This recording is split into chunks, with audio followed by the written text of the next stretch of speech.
reserve it before the next questions. All right, understood. Thank you.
All right, we're ready for the jury.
We can get Mr. Sledge back in.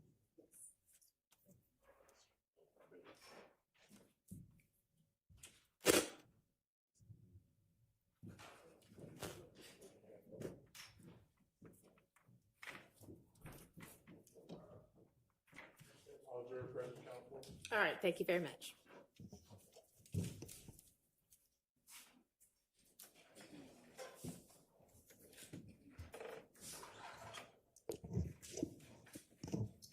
May we continue? Go ahead. Thank you. Mr. Sledge, when was the last time that you spoke with Shannon Stillwell, or SB? 2022. What was your relationship like in 2022, the last time that you spoke with him? Good terms. All right. Since 2022, has anything soured the way you feel about Mr. Stillwell? No.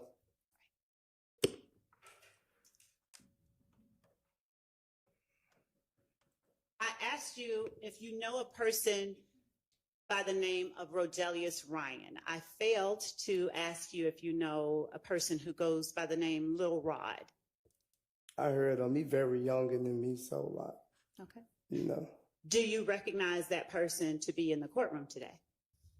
If you just look around. Yes. All right. Would you describe what he's wearing for the jury and describe his He seating was position? sitting between the lady with the white hair and the one with the dreads.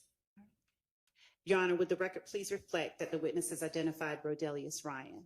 It'll say reflect. Thank you. Now, when did you first meet Rodelius Ryan, or Little Rod, as you know him? We never really had a personal conversation or nothing like that. How was it that you came to know of him? Just in a certain area, like the Cleveland Avenue area. When you say in the Cleveland Avenue area, is that the area that you grew up in? No, I used to go to the park in Cleveland Avenue. What park on Cleveland Avenue? Cleveland Avenue Park. Now, Cleveland Avenue Park, do you call it anything other than Cleveland Avenue Park? No. All right. And when you say you used to go to the park and you met Mr. Ryan in that area. What was the occasion? I used to go over there and play basketball, shoot basketball. Did you play basketball with Mr. Ryan? No, Okay. So what were the circumstances that you got to know who Lil Rod is? just by people saying his name. And who was it that introduced you to or told you who They Lil Rod never, is? me and him never was introduced to each other. Okay.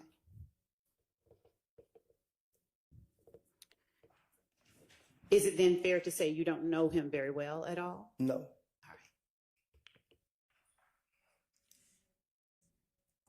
right.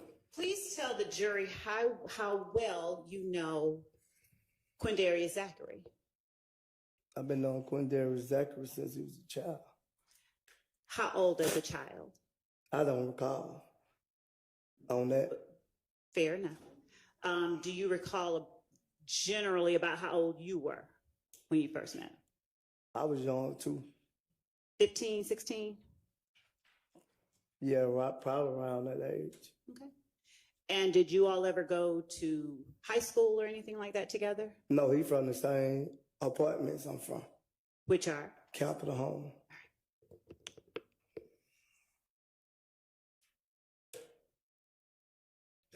Are you older than, younger than, or the same age as Mr. Zachary? I'm Because way, the jury doesn't know. I'm way older than Zachary. All right. Do you know about how many years older? No, I don't know exactly how old Zachary is. Now, you being from the same apartments, what circumstances did you have to get to know someone that much younger than you? I know his mother and his father. Were you friends with Mr. Zachary's mother or his father? Either of them. Were you friends? Me and his father not friends, but I know of him. Okay. At some point, did you socialize with Quindarius Zachary? Yeah, he watched me grow up. He played basketball and stuff with me. All right. Are you closer to him than his parents, or were you closer to his parents than him when you were growing up? I say his parents, All right. And which parent were you the closest to? the father. All right. Are you no longer close? We don't have a problem. I just don't see him. He just don't be where I be at. All right. What about Demikion Garlington? How long have you known him? Since he was a child too. As between Quindarius Zachary and Demikion Garlington, are they around the same age, or is one older than the other? I think they're around the same age. So it's safe to say that you're considerably older than Demikion Garlington too? Yes.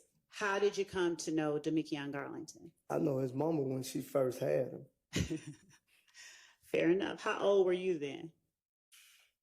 She probably like 2, 3 years older than me, so she had him at a very young age. Okay. So we probably was in, she probably was in high school, I was in middle school.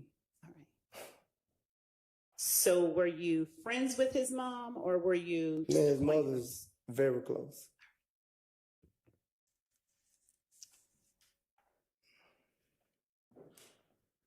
Did your relationship with Mr. Garlington's mom sort of spill into a closeness between you and Mr. Garlington, or do you all not have as close a relationship as you do with his Could you mom? repeat what you said? Yes. Do you have the same type of close relationship with Mr. Garlington that you had or have with his mother? Yes.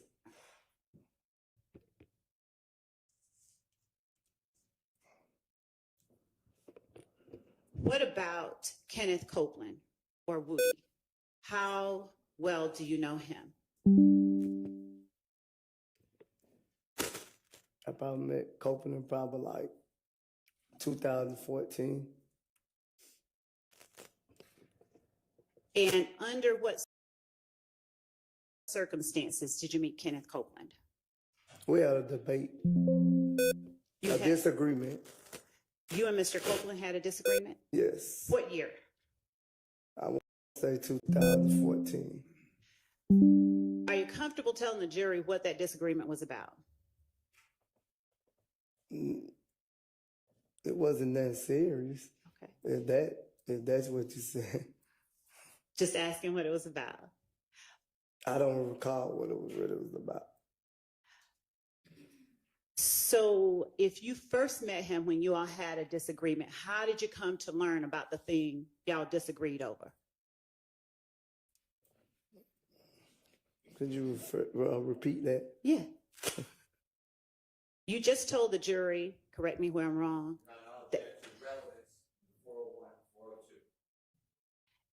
Your Honor, I'm asking him about his relationship with certain people that are very relevant here in this indictment. All right, I'll overrule it. Would you tell the jury how it was that you came to meet Mr. Copeland over a disagreement? What happened? I don't remember exactly what happened, so I just know I remember we had a disagreement. What kind of disagreement? It was just like an argument. Now, is it that you came in contact with him, you met him, and immediately you all started like arguing with one another, or something you heard? Help me out. Relevance again. I'm assuming. Judge, I'm just getting to his relationship with Mr. Copeland, and I'm going to segue into what it is now, but I'm asking for this witness to tell the jury to elaborate on something he testified about as it relates to a witness or a person of interest in this case. All right, well, it doesn't sound from his responses so far like he recalls, so I'll let you ask it this one more way because you're saying that it's relevant, but if the answer's, similar to the last one, we're just going to need to move on. I will, thank you.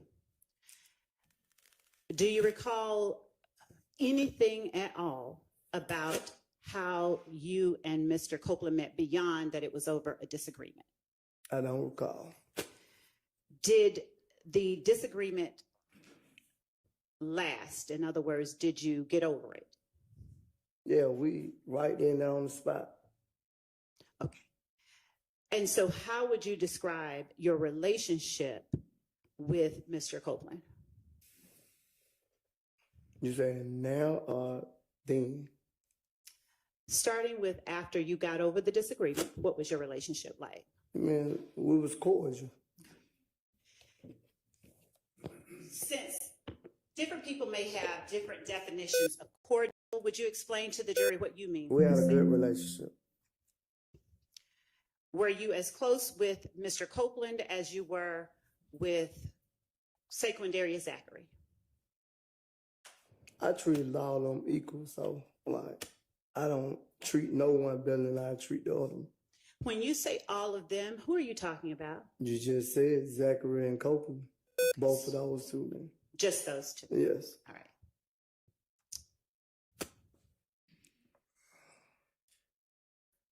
Would you please tell the jury how well you know Yak or Diamante Kendrick?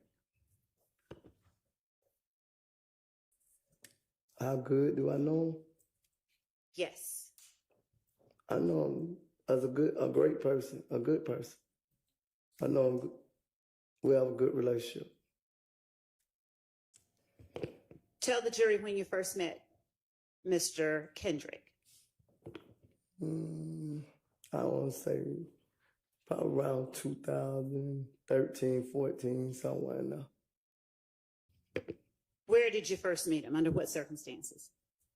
I want to say, can I say we was at a party or something and somebody introduced him to me, but I don't recall who introduced him to me. Did you all hit it off right away? We built a relationship. Are you all close in terms of age? Or are you older or younger than Mr. Kendrick? I think I'm older than Mr. Kendrick too. Probably about 10 years or so.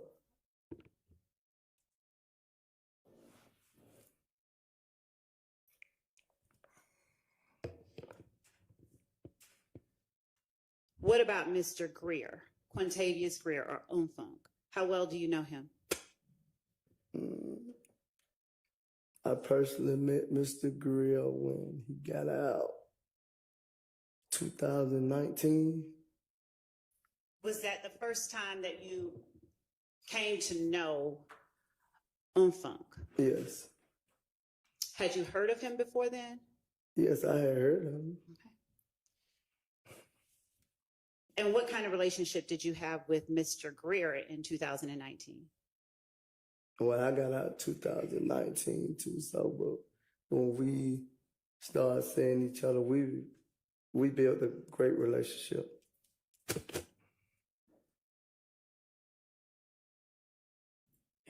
Mr. Williams, would you tell the jury how well you know Jeffrey Williams? I know Jeffrey Williams great. I know him personally, yes. How long have you known Mr. Williams?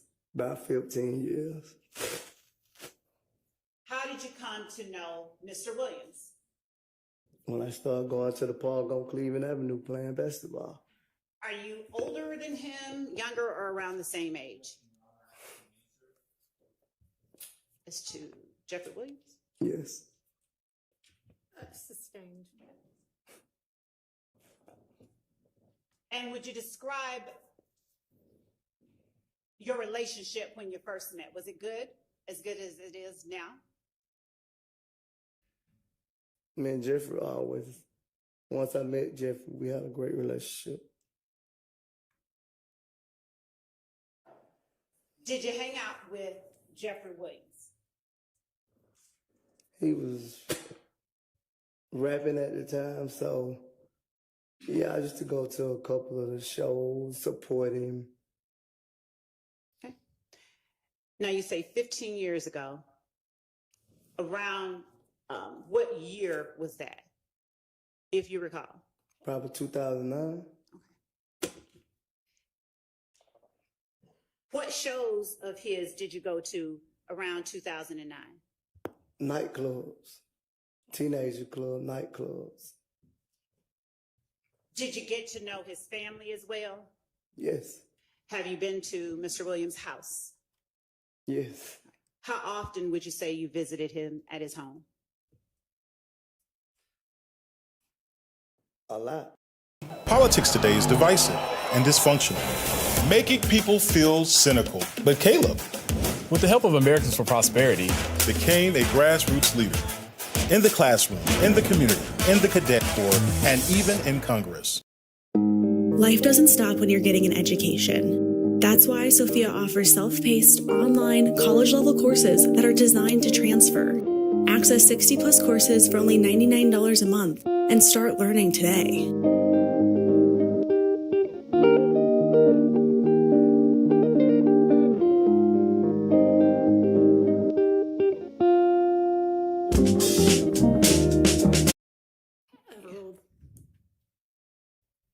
You may answer. Because you repeated. Yes. You said it was no more than a hi and bye. So you said hello. I never said that. You said that. I told Thank you. you.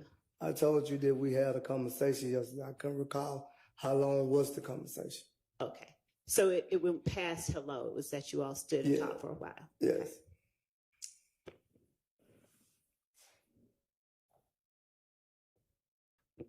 Did you all at any point discuss this case? No.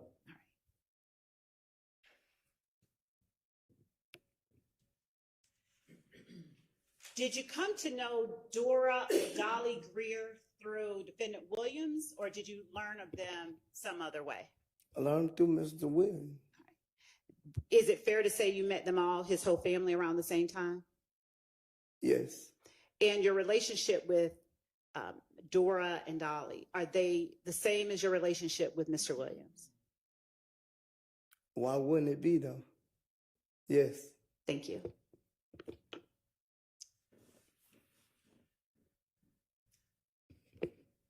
Of all the people that I've just asked you about, who is it that you've known the longest? I met them all about around the same time. And of all the people that I just asked you about, is there any one that you are closer to than any other?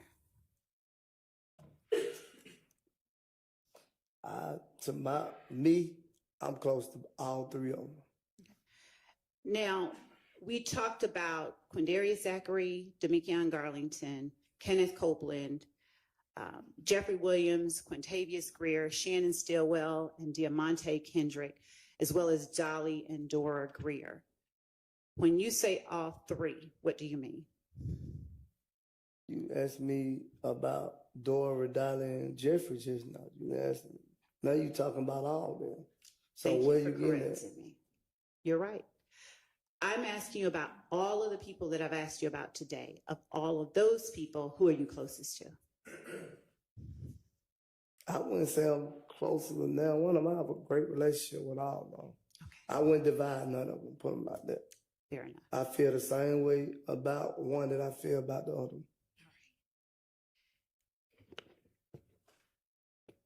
With respect to Mr. Marquavius Huey and Quamarvius Nichols, you said you know of them only, right? Yes. How did you learn of those two gentlemen? Just sitting them around the city of Atlanta ain't but so big. We might bump into each other every now and then. Clubs.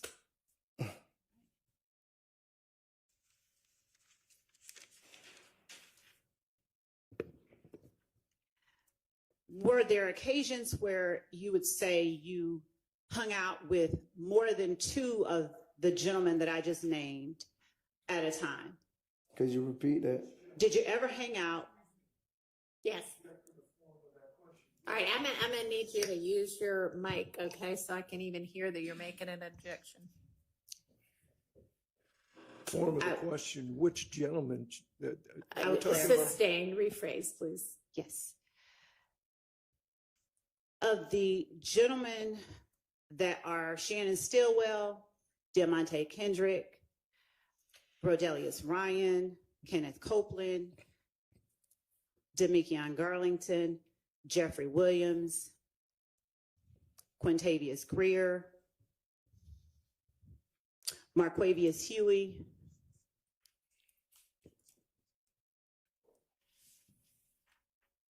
Quindarius Zachary,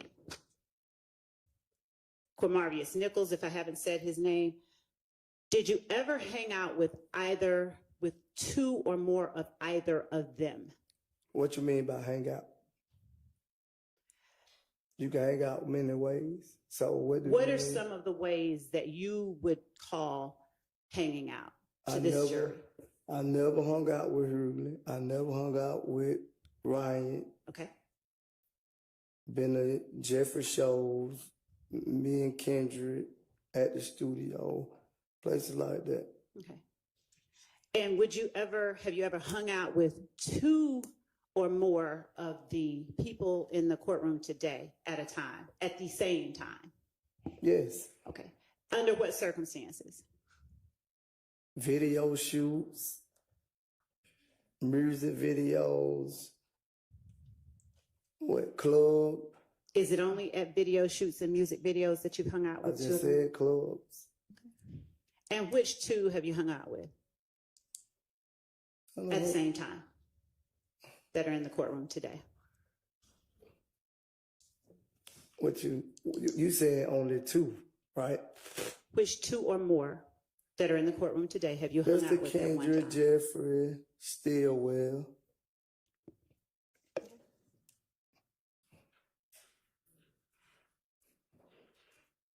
Judge, I'm going to object to the relevance of whether you hung out with several people and ask for a curative instruction with regard to it's not illegal to hang out with anybody in the world. All right, that's a speaking objection, and it is overruled. Thank you. Since you asked my definition of hangout, would you please tell the jury what your definition of hangout is?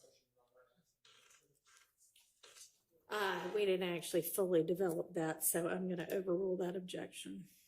Would you please Could you repeat it? Yes. Would you please tell the jury what your definition of hangout is? We hung out and had fun together, enjoying life. Okay. Did you all ever work together? Yes. Doing what? Like when we go on tour. And when you say like when we go on tour, who is the we that you are referring to? I've been on tour with all three of them. All three being Mr. Kendrick? Mr. Kendrick, William, and Stillwell. All right. And what were you doing while you were working on tour with Mr. Kendrick, Mr. Williams, and Mr. Stillwell? For YSL the record label, I was head of security at once upon a time. Head of security? Yes. Did you receive a paycheck? Yes. And who signed that paycheck? It didn't get signed. It got sent from the company YSL to a bank account. Okay. Did you have employees working under you? No, I only pick, like when we go to different states, I only pick the security guards. And if they weren't doing their job properly, I sent them home too. Where did you pick the security guards from? From whatever security company they had. When you say from whatever security company they had, who is the they that you are referring to? Whatever security company in that state we was in. Okay.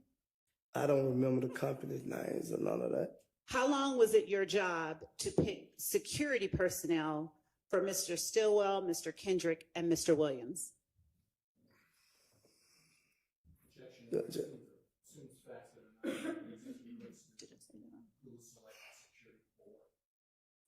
Overruled.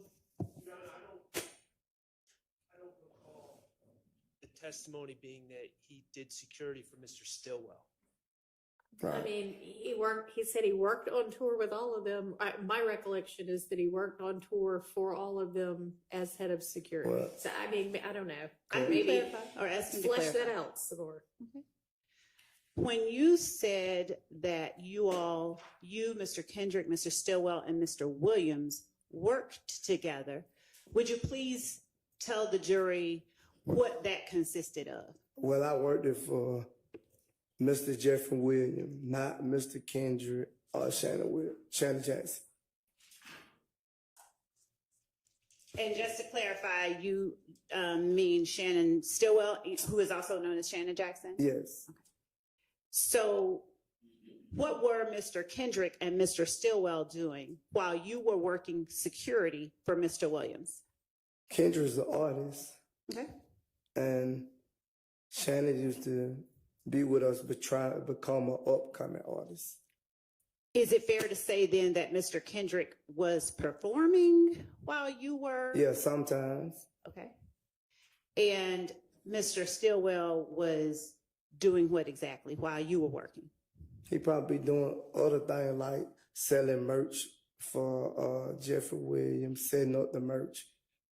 Now, when you say the merch, what is it that you're meaning? Like selling T-shirts, hats. And were those T-shirts and hats merchandise with the name Jeffrey Williams on it or something else? YSL. So when Mr. Stillwell was on tour with you, Mr. Kendrick, and Mr. Williams, was that his only job to sell merch? No, we all did different things. We probably like helped with the clothing. We all did different things. We all just supported Jeffrey in any way we could. Okay. And is it fair to say you want the best for each of them? I never want the worst for anybody on this earth. And when you say you all supported Jeffrey in any way that you could, what are the ways that specifically you, Mr. Kendrick, and Mr. Stillwell supported Mr. Williams? The record label. We supported the music. How? What you mean, how?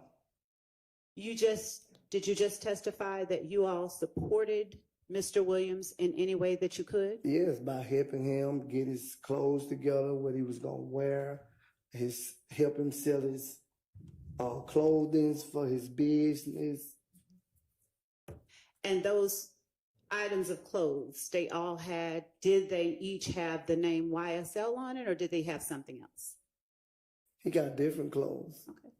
What are some of the other names that would appear on his clothes? He have what they call a spider. Mm-hmm. Now, do you know, or did spider have any meaning to you for it to appear on Mr. Williams' clothes? I didn't know the meaning of spider. I just seen the clothing. You never talked about it with anybody? No, I don't have them discussions.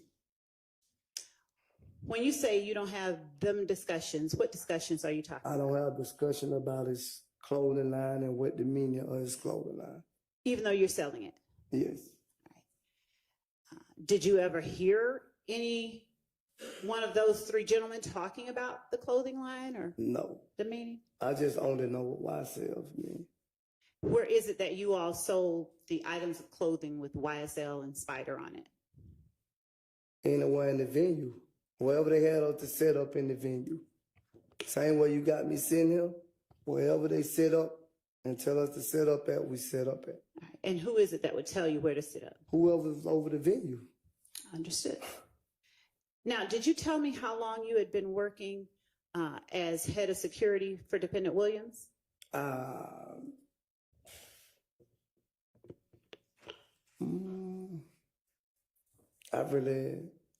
don't remember the exact time, but I can't tell you exact how many years, how long it was. Do you remember the last time that you worked at a venue as head of security for Mr. Williams? The year, generally speaking. I want to say 2019.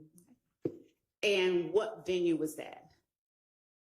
We went a lot of places. I don't remember.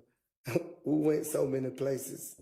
I don't remember exact everyone you're trying to. Did Mr. Williams give you access to places that you had not gone before? I've been places without Mr. Woody. I understand. On my own. Understood. My question, though, is did Mr. Williams give you access to any places that you had not gone before? No. And the last time being generally in 2019, do you remember what occasion that was that you worked at? I don't remember where we went. We went so many places. We went to Utah. We went to so many places. It was unreal. Did you work as Mr. Williams head of security in 2009? No, I don't even think Mr. Williams was famous yet. When did you start working as head of security?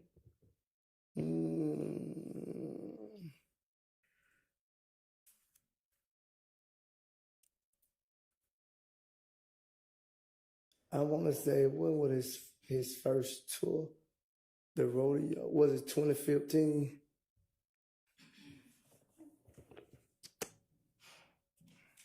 So I heard you reference, when was his first tour? It was 2015.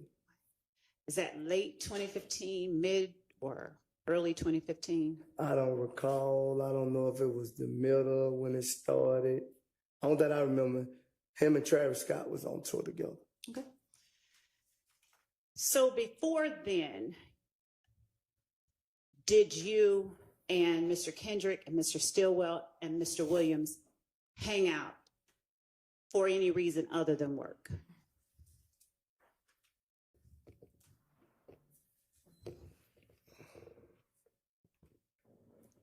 Could you ask that question again? Yes. Before then, did you, Mr. Kendrick, Mr. Stillwell, and Mr. Williams hang out for anything other than work? We partied together. I said that already. And would you party only at clubs?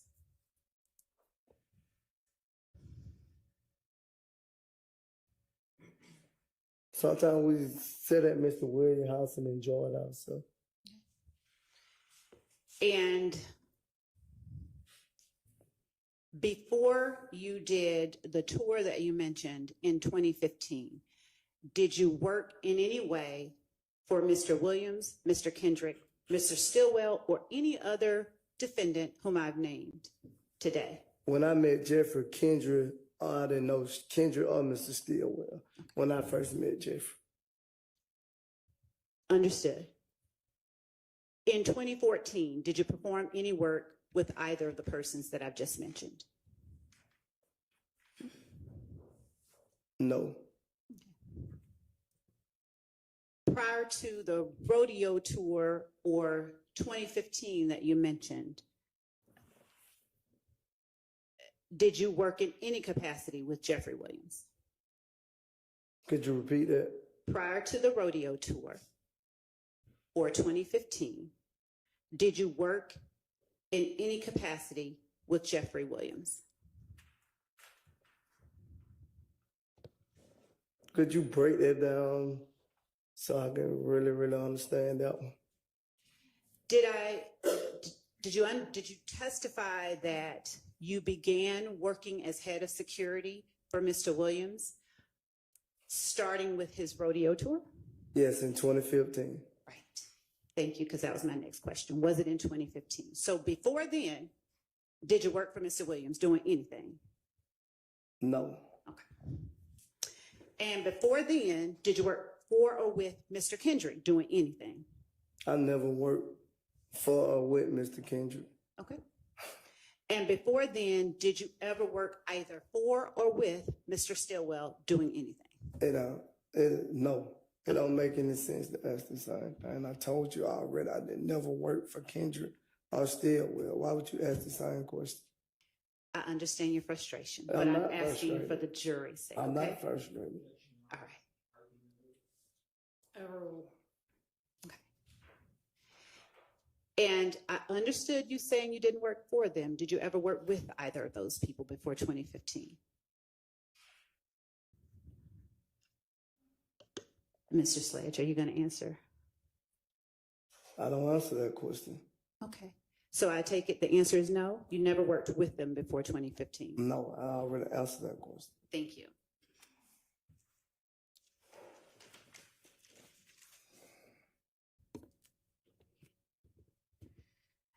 Mr. Sledge, are you a part of a gang called YSL?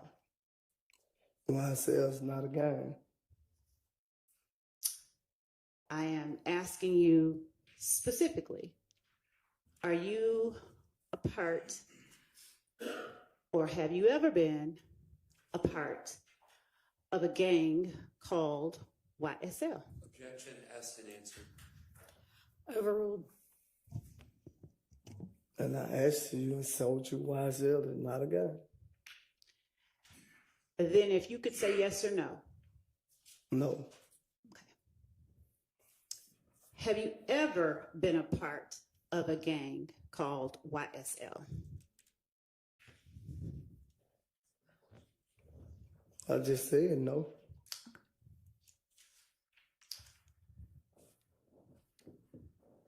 Would you please tell the jury if you know whether YSL has 3 or more members or associates?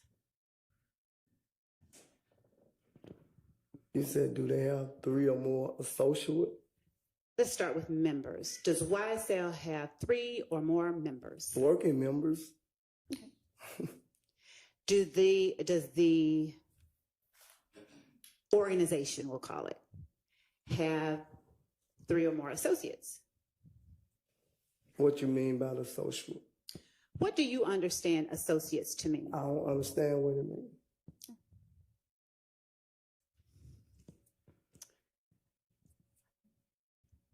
We'll come back to associates. All right. Do the 3 or more members of YSL that you are aware of share any common identifiers?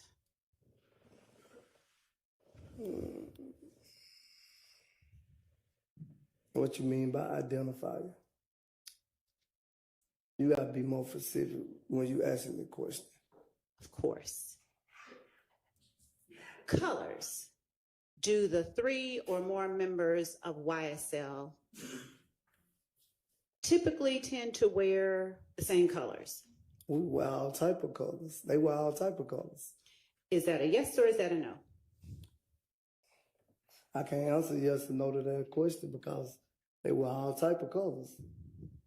You said they have Pacific color? Do they wear any particular colors? Yes. That represents YSL. No, not that I know What about hand signals? Do the 3 or more members of YSL that you know of share any common or use any common hand signals?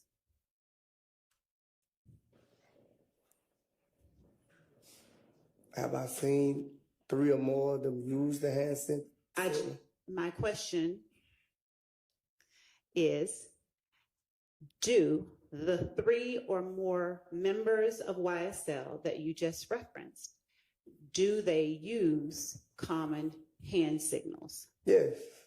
Tell the jury about the common hand signals they use. What you mean? You just said yes. I'm Did you saying, not? What you mean? I can't explain to you the hand signal, but I know it if I see it. Can you show the jury? I can't show them. Why not? It's not an individual handshake. I didn't ask you about a handshake. That's what you said. No, I said hand signals. Oh, I don't see use all type of signals. I don't know. Would you tell the jury which ones that you do know of? I only know of one.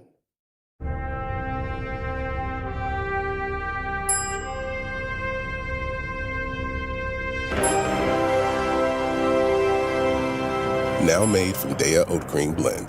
Daya, dairy-free dairy.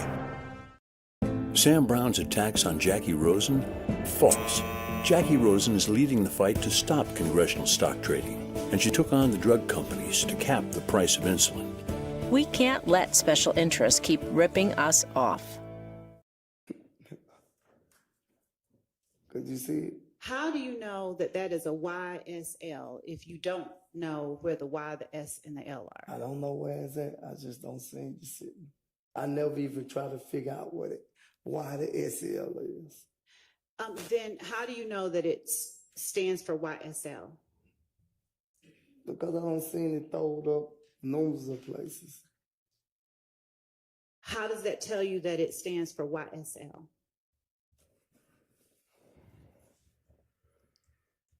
I don't know, Ms. Love. You don't know? No. How long have you seen that hand signal being used?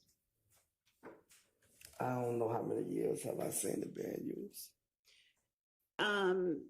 When would you say the first time you can recall seeing it being used is?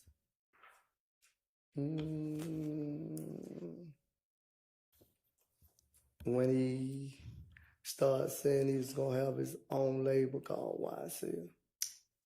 When you say when he, who are you referring to? And that's what Jeffrey Williams' label is, YSL. Are you asking me or telling me? I'm telling you, that's his label. YSL label. Do you know an approximate year that you first saw that hand signal being used? No, I don't remember. Do you know when it is that Defendant Williams established a record label called YSL? He been saying it for years. That's what he wanted his label to be, but I don't know exactly what year that it was officially copyrighted, if that's the right word. Are you familiar with a young man by the name of Trontavious Stevens? Yes. What do you call him? Slug, tick, what? Okay. And how long have you known Tick or Slug? A long time, too. I can't tell you exactly how many years, but I've been knowing him a long time, too. Generally around what year did y'all meet? I probably say around the same time I met Mr. Woody.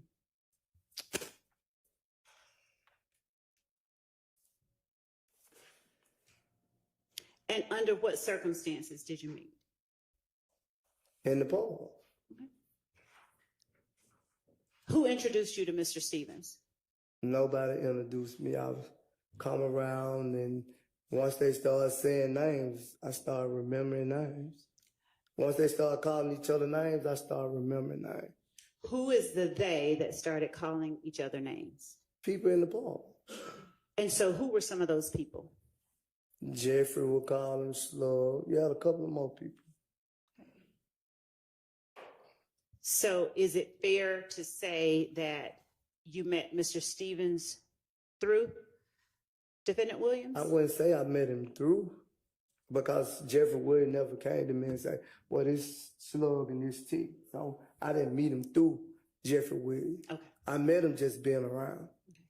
And did you ever hang out with Mr. Stevens? Yes, How often did you hang out with Mr. Stevens? not often.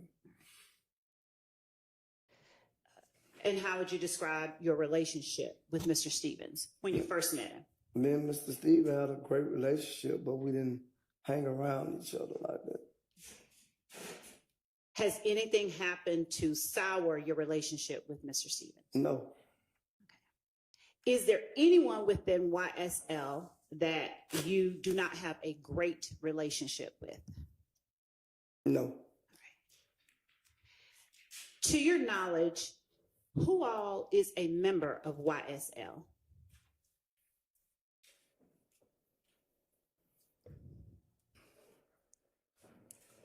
What you mean by a member?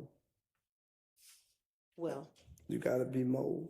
earlier, did you testify that YSL has 3 or more members? Yeah, I said business-wise. And what did you mean when you testified it has 3 or more members? What definition did you have in mind when you gave that testimony? Is this against the law to be a member of? Now, Mr. Sledge, I'm curious about something. Did you hear me at any time bring up a crime? I say is this against? I never said you brought up a crime. Ask the question. Why did you ask me that question? Because I want to know specific what you're trying to get at. Or could you just get on at what you're trying to get at? Would you please tell the jury what difference the answer to your question makes as it pertains to what 3 or more members of YSL you know about?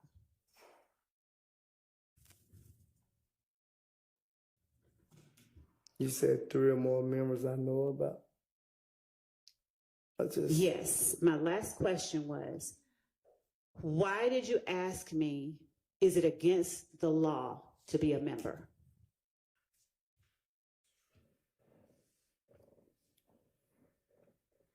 I already told you 3 members I knew. Thank you. Would you please name those 3 members that you know? Stevenson, William, and Kendrick. Okay. Now, would you tell the jury why you asked me, is it against the law to be a member? I was asking you a question like you asked me a question. I hear you. No I'm asking, reason. do you No understand reason. that? I don't have a reason why I asked you that question. Okay. Did you want me to answer it? I would like you. What's that? Your Honor, I believe that the witness's reasons for any of the responses that he gives to my questions are relevant, especially when they come in the form of that type of question. That's not an objection. Just ask your question. Okay. Did you want me to answer the question? No, you don't have to answer. Go on with your other question. Earlier, you testified that Mr. Williams was around 15 when you met him. Yes, 15, 16, one of them. Would it be fair to say you met him around 2006, 2007 then? No. Mr. Williams is what, 33 and I'm 43? So I met him 2009, I remember, because I just got out of prison. Okay. Did you meet him at the park too? Yes. Okay. And did you meet his mom, dad, and sisters after you met him or before? After. And was that just going to his house and stuff like that? Me and Jeffrey Woody hung together, so that's how.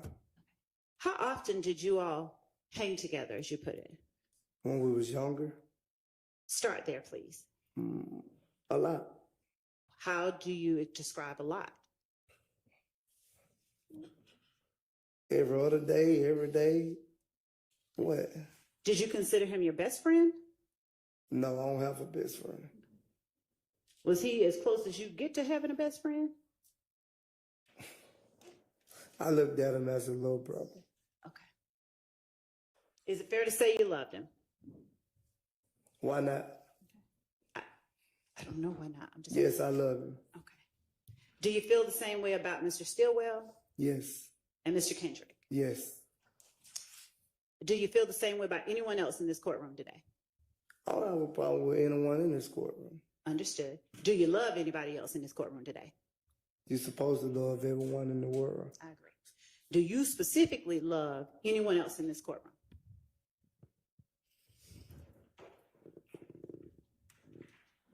I can answer, I don't have a problem with anyone in this courtroom. I can't tell you that I love anyone else because I never had a personal relationship with them. Okay. Do you love Demekion Garlington? Yes. Do you love Quindarius Zachary? Yes. Do you love Kenneth Copeland? Yes. All right. Do you love them all, the ones that you said you love? Do you love them all equally? Yes. Are you equally as close with one as you are the other of those people that you love? No. Okay. Who are you closest with?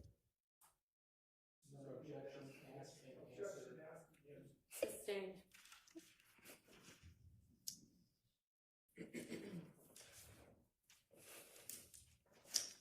Would you tell the jury of those 3 or more members of YSL that you described, if there is any particular language that they have in common or that they use,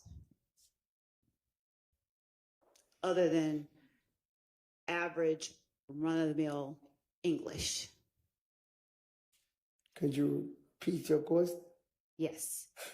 Of the 3 or more members of YSL that you know of,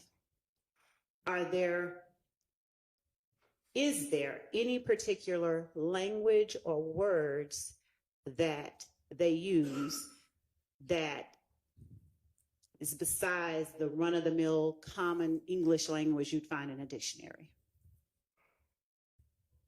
Object to run-of-the-mill you find in the dictionary? Nobody speaks like a dictionary. Overruled.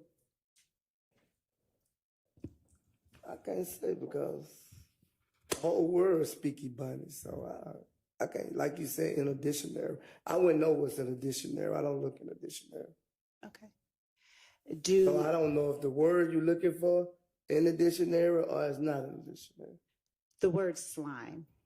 Have you heard of the word slime? They got a whole place called slime. They got a slime event. So, yeah, I don't heard the word slime.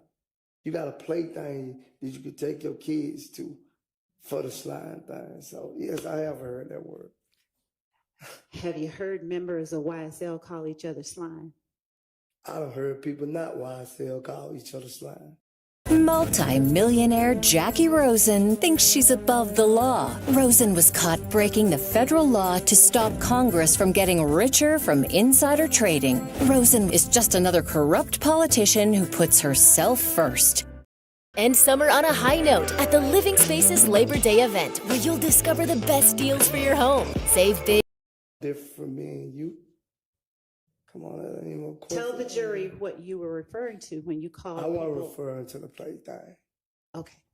So what significance does the word slime have? It's just a slang word we use towards each other.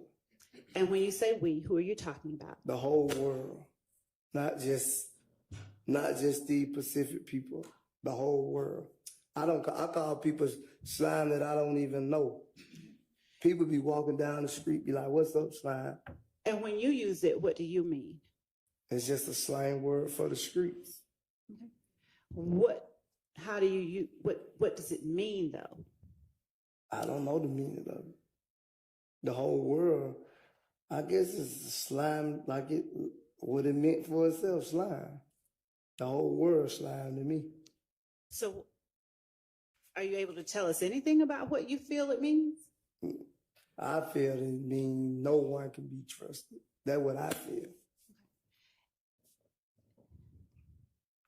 Fair enough.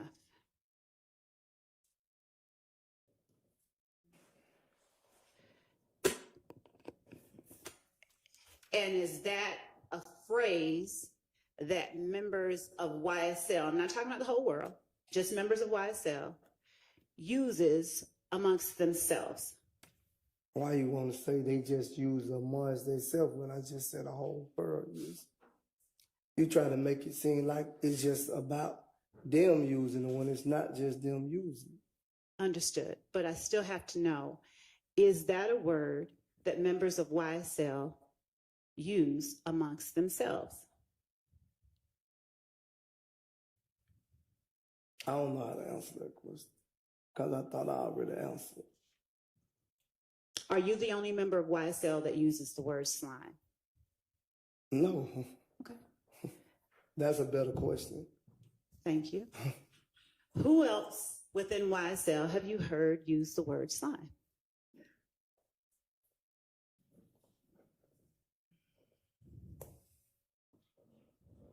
The ones I've been around. Who in this courtroom have you heard use the word slime? Jeffrey, yeah, Stillwell. Okay. Are they the only ones? Yeah, because I never had another conversation with anyone in like that. Thank you. Now, would you please tell the jury who you know within YSL who have committed crimes intended to increase the street rep of YSL? I don't know anyone that try to increase YSL. I don't know anyone try to increase YSL. Did you understand my question? You said, could you repeat it? Yes. Would you please tell the jury what members of YSL you know who have committed crimes to increase the street rep of YSL?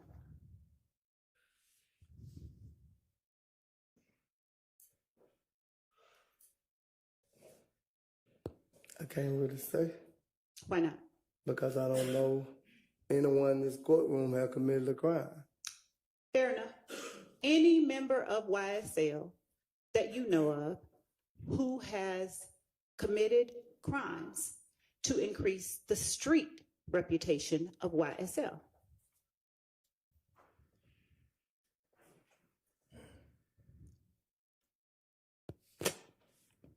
Could you put your question, could you make it better where I can understand what you're saying? Who do you know that has committed a crime for YSL? For YSL? Yeah. Nobody. Okay. So who do you know who has committed a crime to boost the reputation of YSL? Nobody. Who do you know? Do you know what the word notoriety means? No. Do you know what notorious means? No. When I say street credibility, do you know what that means? I have an idea of what you're saying about credibility. What is your idea of what I'm saying about street credibility? Like basically they commit crimes to try to boost the name up of YSL. But I don't think that was the case. Okay. Now, you're saying that you know of no one within YSL who has ever committed a crime to increase the notoriety, street credibility, or reputation of YSL? Well, I'm not saying that I don't know a person that claimed YSL had committed a crime, but I'm saying they didn't do it in the name of YSL. Now, thank you for clarifying, but my question is, who do you know that has committed a crime to increase either the notoriety, the street credibility, or the reputation of YSL? I don't think it was for the reputation or the street credibility of YSL. I just think the crimes were committed by what happened to them and they did it on their own. I don't think it was because of YSL, if that's what you're getting at. I'm not. I'm asking you only what I specifically Well, said. I don't recall. I don't know the answer to that question. At any point over the past 2.5 years, have you known the answer to that question? No. Do you recall whether on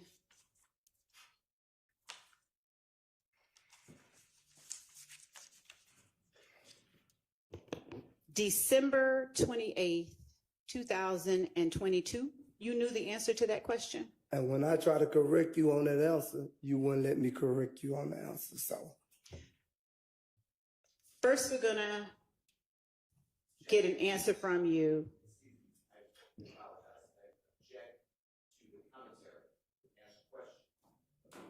Overruled. Go ahead.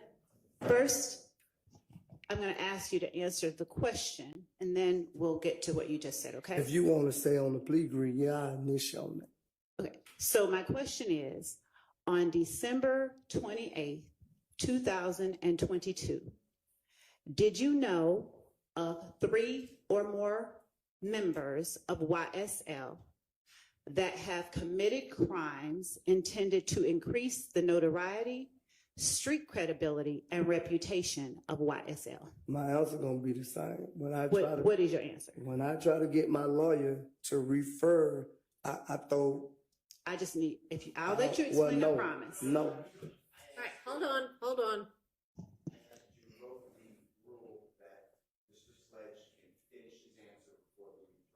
Okay, but he's not answering the question that she asked. So she's entitled to say, answer the question that I asked. And she has already said that she's going to let him explain that in just a minute. Okay. Go ahead. So will you please answer or tell the jury if on December 28th, 2022, you knew of 3 or more members of YSL who have committed crimes intended to increase the notoriety, street credibility, and reputation of YSL? Could I talk to my lawyer, Ms. Love? That's up to the court. You may.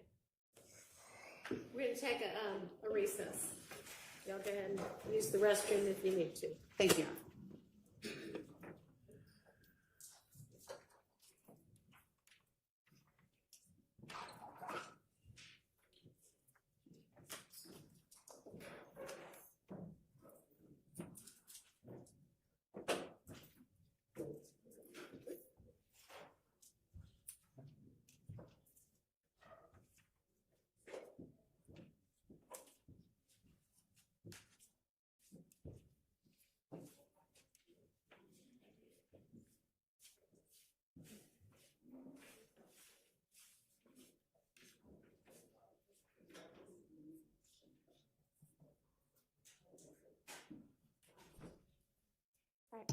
We're taking a recess too.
Life's better when you're under our roof. Save up to 23% by bundling your home and auto with us. Hey yo, it's Nugget Pioneers. Pilgrims.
I'm trying to think this, Lord, because I don't really, I understand what you're saying, but I don't understand what you're saying. If that makes sense. What do you mean? You understand, but you don't. Because you saying trying to boost the reputation of YSL in the street.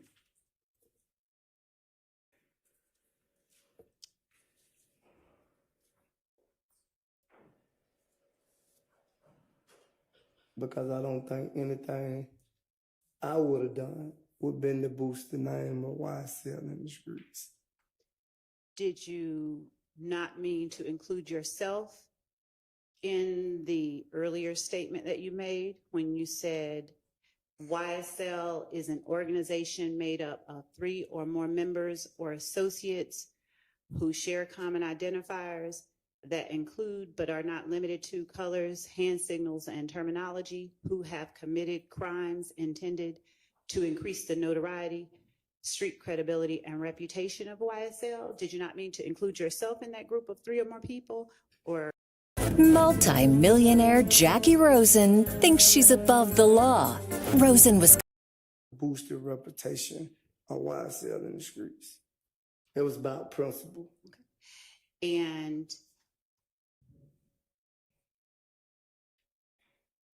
when you say it was about principle in what way as it relates to YSL? Because that's what I'm talking about. That's why the question hard to answer, because you keep putting it as YSL. Now, you said I keep putting it as YSL. Yes. Did you testify earlier that the statement that I read to you during my question is a statement you made? Did you make that assertion on December 28th, 2022? Is that something that you said yes to? Yeah, but I didn't make that question or that answer. That was your question and your answer. And when I was trying to correct you on that, you wouldn't let me correct you on it. Now you're pointing at something that may or may not be referenced in a moment. Yeah. But let's just talk about what you just said. You said that was my question. Yeah, I did initially. You said that was my question and my answer. Yes. When you say my answer, what do you mean? The answer of the question. You just said, like, that question you asked me, it already had the answer on it, and I initiated. I'm sorry. Are you saying that there is a question on some form that I gave to you? Yeah, it sounded like a question and an answer already on it. Okay. Could you repeat what you said? Yes. My question to you is, on December 28th, 2022, my first question was, what 3 people who were members of YSL did you know about? I said me, Garnet, and Zachary. Who had committed crimes intended to increase the notoriety, street credibility, and reputation of YSL. And you said you, Garlington and Zachary. Right. And my question to you was, how did the crimes that you committed, let's use another word, how did those crimes make YSL more popular in the streets? You saying crimes, and I'm saying there's only one crime that I committed. You saying crimes, you using more than one crime. Okay. So we'll say crime. How did the one crime you are talking about right now make YSL more popular in the streets? I don't think it made YSL more popular. Okay. How did it increase the notoriety of YSL? I don't think it increased it either. How did it improve or increase YSL's name in the streets? It didn't improve or increase YSL name in the streets. How did it boost the reputation of YSL? It did not boost. What now? It did not boost the whatever you just said of YSL. Okay. And how did it improve or increase the street credibility of YSL? It didn't do that either. Is it your testimony today that you know of no one who committed crimes intended to increase the notoriety, street credibility, and reputation of YSL. I need to understand that. The crime that were committed, I don't think it was to do nothing with YSL, to boost the credibility of the street. There was none of that. I'm not talking about crimes that weren't done to increase the street credibility, notoriety, and reputation. What I'm saying to you. Hold on. Let me just ask the question. I'm not talking about crimes that were not done. Your Honor, I'm going to object, asked and answered. He's answered this question. Overruled. I'm not talking about crimes that were not done to increase the notoriety, street credibility, and reputation of YSL. So we can put all of the stuff that wasn't done for that purpose out of your mind. Just tell the jury, how did you intend for the crimes that were committed to increase the street credibility, notoriety, and reputation? Your Honor, I'm going to object. That's facts, not evidence. He has repeatedly said there were no crimes committed, and she is assuming crimes were committed on behalf of YSL in her question. Sustained. Is it your testimony today? Let me rephrase. Do you know of 3 or more members or associates of YSL who have committed crimes intended to increase the notoriety, street credibility, and reputation of YSL? No.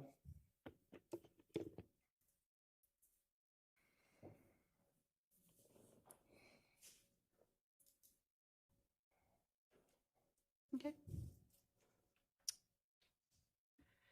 Do you consider yourself a member or associate of YSL?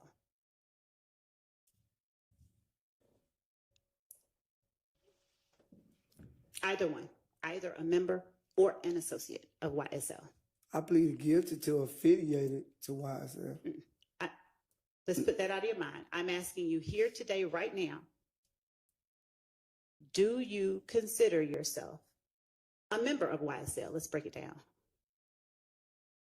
Yes. Okay. And on December 28, 2022, did you consider yourself a member of YSL? Well, that's what y'all had me charged with. We know. Yes. That's not in front of the jury. Yes. Okay. And how long have you been a member of YSL?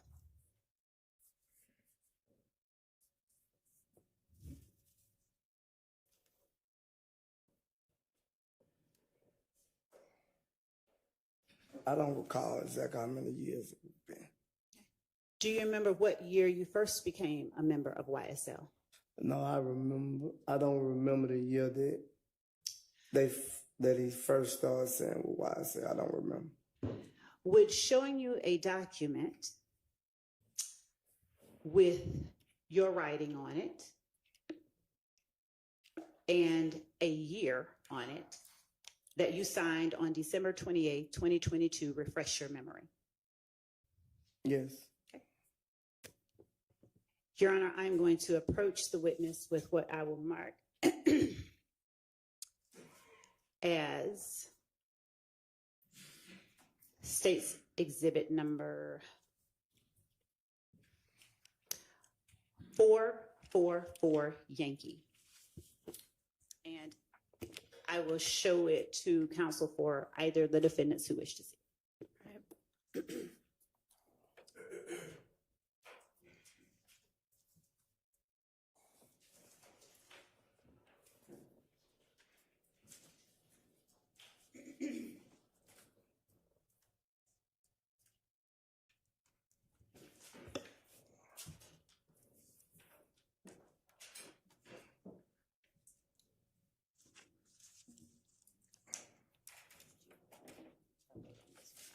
See what I wrote.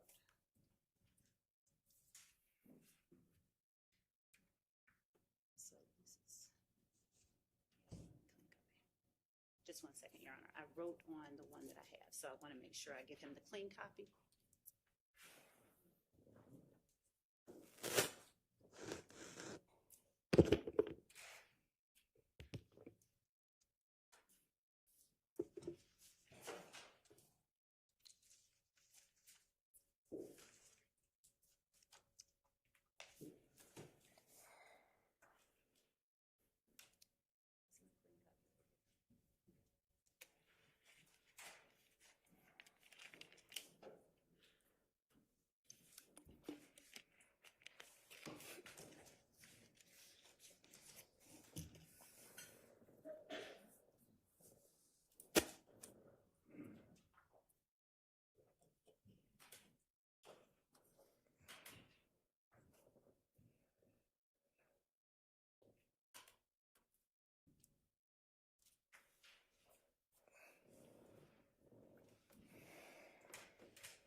With the court's permission, I'd like to approach the witness with an electronic version of the document that I've just shown. That we will label in paper form as 444. All right, go ahead. And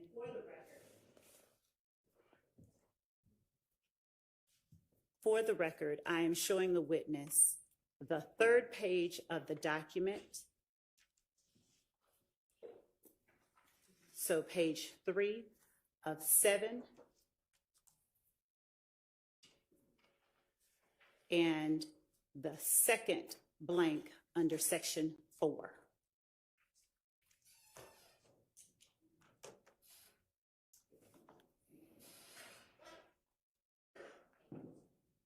And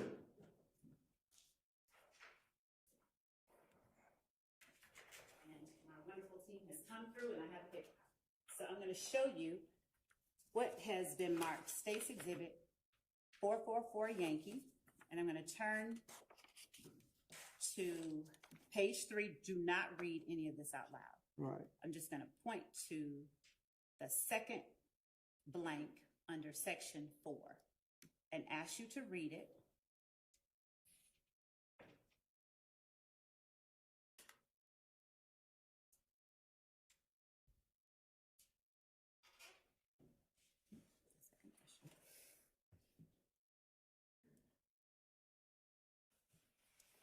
Does reading the 2nd blank of the 3rd page of 7 on State's 444 Yankee refresh your memory? Don't read it out loud. Yes.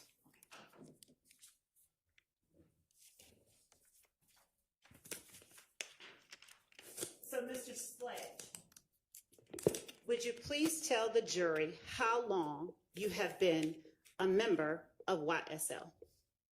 It's associated 2012. Okay. When you say it says associated, what are you meaning? That's what the plea agreement said. We'll get to the document itself.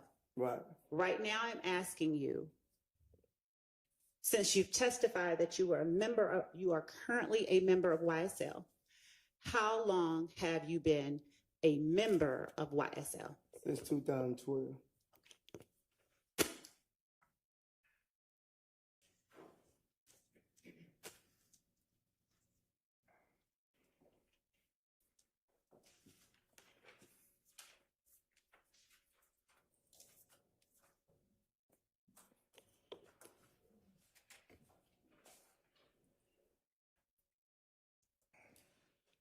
While associated with YSL while a member, what have you done to support and express loyalty to YSL that was against the law?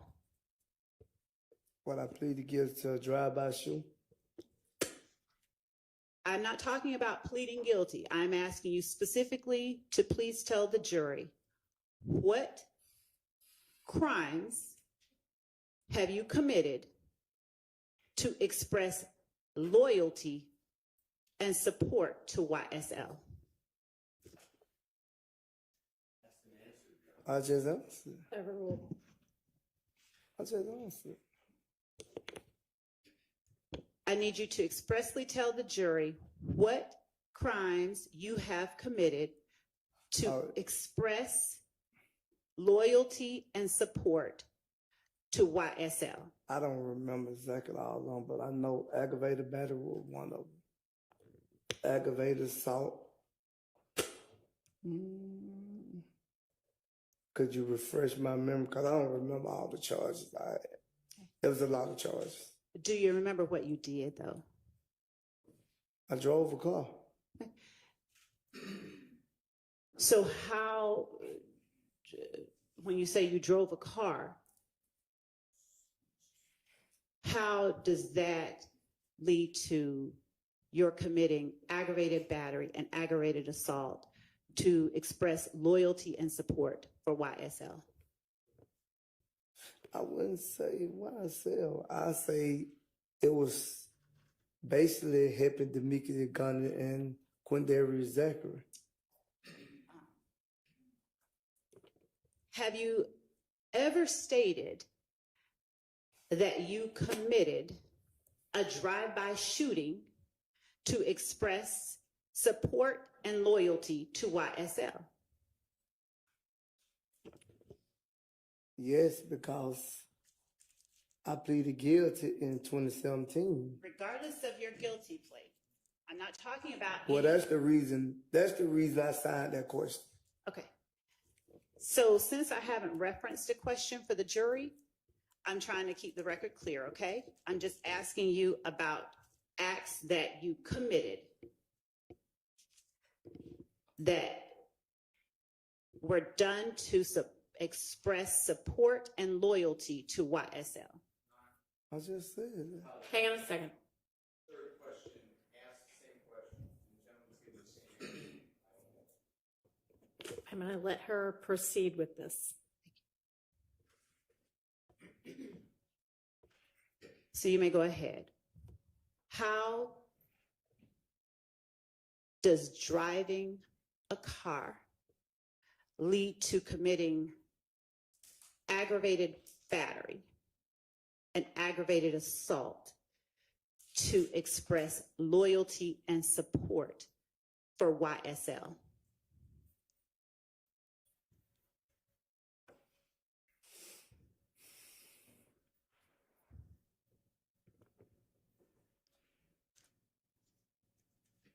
You losing me because I understand what you're saying, but what I'm trying to say, it probably for people who claim to be YSL, if you want to use that as a refer.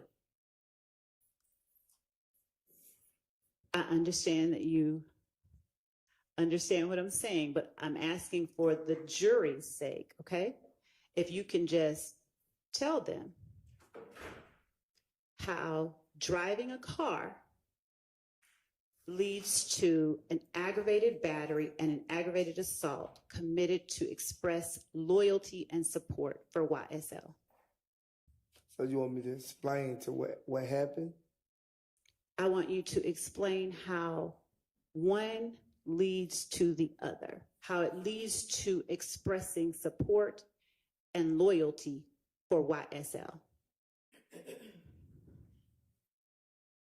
I don't know, my love.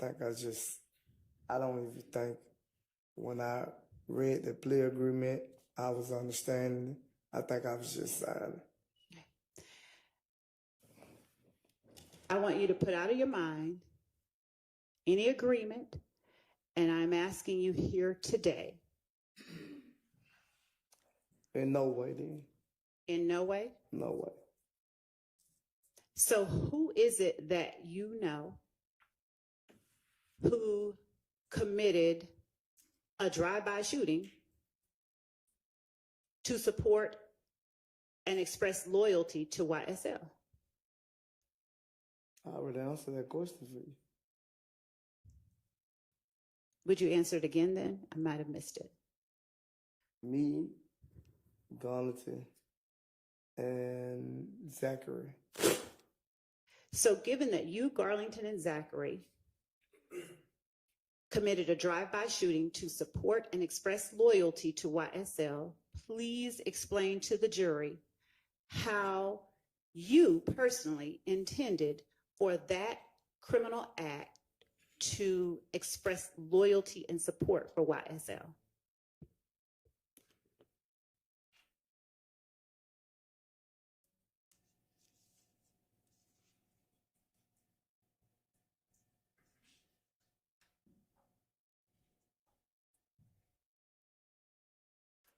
I already told you, Ms. Mother, one to express for why I said it was just an incident. You making it seem like the crime we committed was for YSL. Yes, I did sign that. I understand what you're saying. I initiate on that question. I'm most definitely initiate on it. Mr. Sledge, since you're referencing that, and by that, just for the record, I believe that you're referring to 444 Yankee, the document that I just brought to you. Yes. Let's talk about that for a little bit, okay? Yeah, go with that. Earlier this morning, you asked if you could be allowed to speak with your attorney. Did you not? Yes. Did you get a chance to speak with your attorney? Yes. How long have you had that attorney? You said how long have you been my attorney, period? Yes. I don't know, a lot of years. Okay. Does a lot of years mean more than 5? Yes, more than 5. Probably 15 or better. And is it a safe assumption to say that you trust your attorney? Yes. Okay. And since you're referencing 444 Yankee, and you're referencing signing it, did you have access to your attorney at the time you signed it? Yes. But also, when I brought to my attorney attention about that document and told him that that wasn't correct, he came back to me and told me, you said initial, and then I'll be able to explain when I come here today. Mr. Sledge, please tell the jury whether you requested certain items that were different than what is contained in 444 Yankee to be either changed or removed from that document before you signed it. When I tried to get it changed, he came back to me and said that you wouldn't change it. Them is exact words to me. When I brought a concern about him, he came back to me and say, you wouldn't change it. Mr. Sledge, do you understand the question that I'm asking you? Yes. Would you please tell the jury whether there were changes No, it was to no this change. document There was no change. that you personally requested through your attorney? Yes, and you didn't change it. Is it your testimony that no changes were made to that document No change was made to my from its original form? No. I'm going to show you just. Now, are you saying no, definitely, or no, you don't remember? I don't remember, but I think most definitely you didn't change it. I'm going to show you page 6 of 7 on states 444 Yankee at section 5.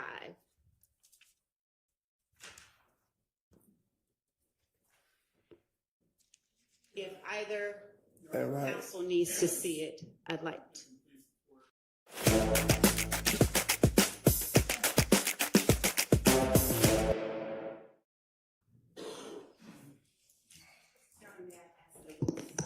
Yes, can you step outside into the hallway, please?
ladies and gentlemen of the jury, we have some issues to hash through at lunch. It's lunchtime now, so we're going to take our lunch break now, and let's plan to be back.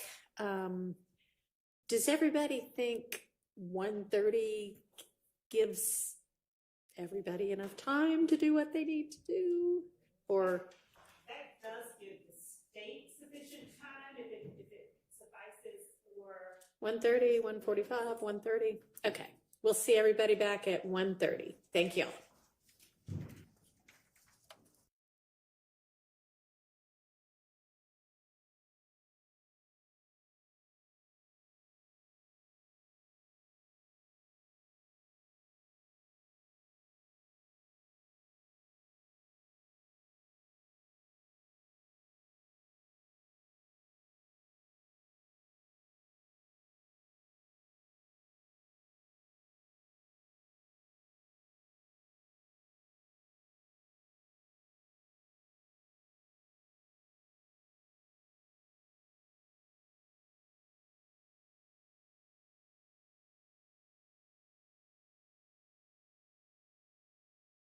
So who's A. Williams that was trying to get into the Zoom? Okay, sorry. So Ms. Persfield obviously is not with us right now, so my JA is trying to run it and was like, who is this? Okay. All right, we will, unless does anybody need anything put on the record right now? All right, then we'll just break for lunch. Y'all handle the things that we discussed at the bench, and I'll see everybody back at 1:30.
Good. Well.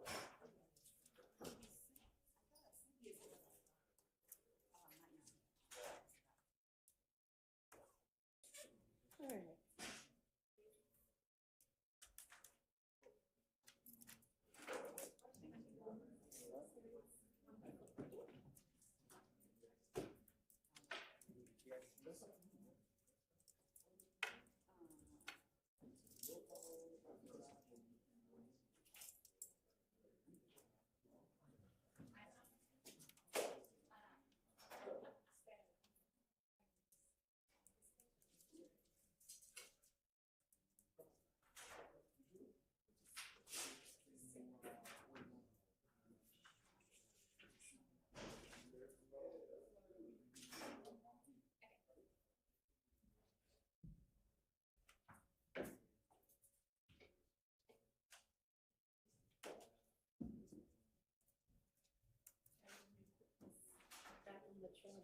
It's bizarre. I mean, honestly, somebody is in here after, because this was unplugged, and I unplugged it, and I was here till like 6 o'clock. This was, but yeah. I mean, there are always just little weird things that happen.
but then I have to log in over there as well.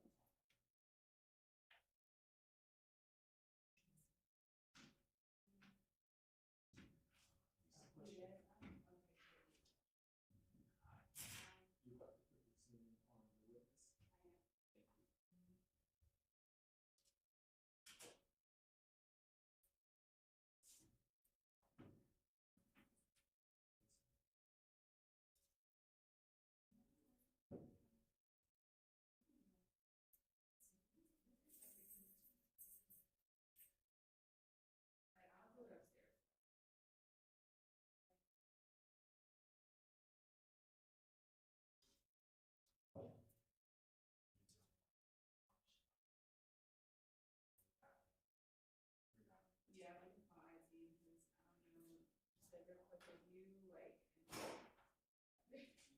Aaron is not a big computer.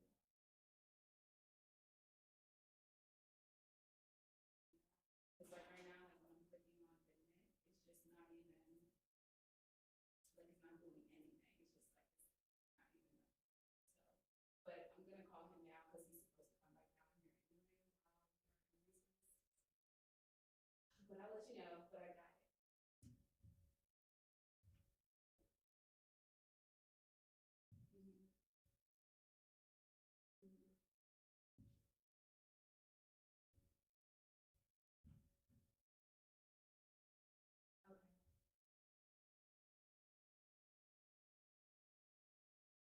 Probably, it's very possible because it just like went completely, like your whole computer was like you locked out. And then it was just like, it will, so like why, do you think maybe the person did something by accident? I don't know. No idea. I know it was working before they went like on the short term reset. Being back, but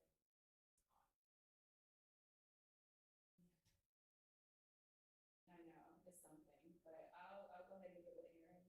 Tell him to come down here while I'm down here. Thank you, Mom. Okay. All right, bye.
Her mission?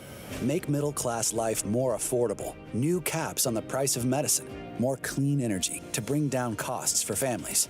And instead of Trump's tax cuts for big corporations, she'll cut taxes for the middle class.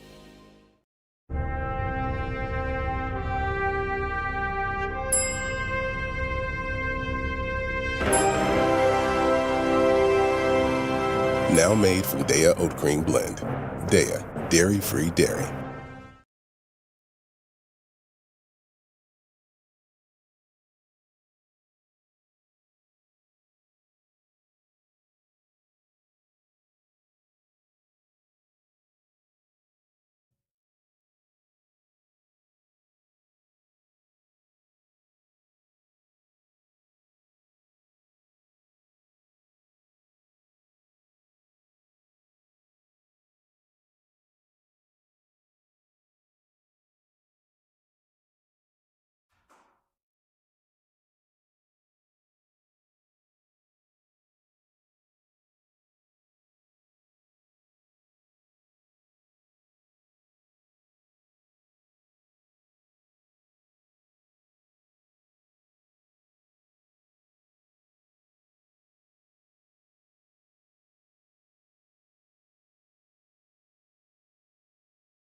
I don't know if number 7 or not. Because I don't remember. I'm sorry, what did you say about number 9? I mentioned number 7. I don't know. I know number 9 is one I asked you to change. Did you say I don't know about number 7? Yeah, I don't really remember about number 7, but I know what it's saying isn't true. Number 7, you're saying is not true. Yeah, I didn't hear that from that part. I heard it in the streets, not from a member. Do you understand what I'm saying now? I hear your testimony, yes. Are those the only 2? That's 3. Well, I said 7, I didn't really know. But 8 and 9, I most definitely remember asking you to change, and they never got changed. Anything else? No, not that I know of. Now, when you say that you asked me to change 8 and 9, how did you make that request? Did you personally talk to me, or did you ask someone to tell me? I was telling my lawyer those were not correct. And he came back and, at your request, he asked the state, that's your understanding, to change those? I don't know personally what went on between y'all. Wasn't there. I was in the back. Y'all was in the courtroom. Now, at any time were you forced to put your initials on anything on this document that's labeled 444Y? I was actually told you can initial, but you can get, if you be called in, you can explain the truth of what you know and what you don't know. Is it your test? So are you now testifying that your initials are placed beside numbers relating to statements that are false? Is that what your testimony is? Yeah, because I don't know that. That's why I'm saying it's false. There's no way that I can know that if I wasn't there or no one who you have charged told me. I was personally charged with that same thing you talking about. From the beginning, before any of these guys, except Shannon Stillwell, any one of the other guys, before they was charged with it, I never heard of that until May 9th when you put it on your indictment. Okay. I'm going to show you that same document, 444Y, and ask you to look at section 5 of the document. And looking at it, is there a marking on the document? Does it refresh your memory as to whether you personally marked anything out on the document?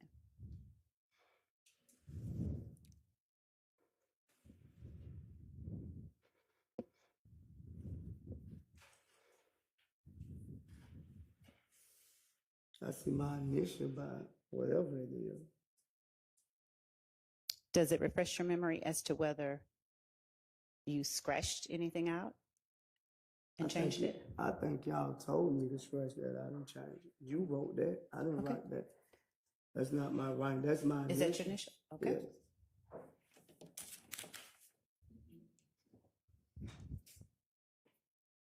Is the change that you referred to on section 5 of page 6, is that the only thing that you recall being changed at your request? No. What else do you recall being changed at your request? A Trump tax on gas, on food, on clothing, on over-the-counter medication. Donald Trump's plan would cost a typical family $3,900 a year.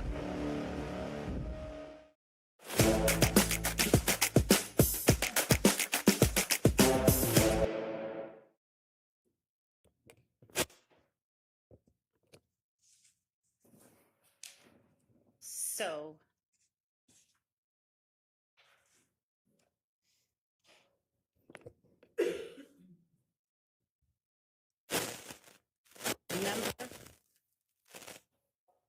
3 on 444Y, which we were discussing before lunch. Can you explain to the jury how your participation in a drive-by shooting was intended to express support and loyalty for YSL?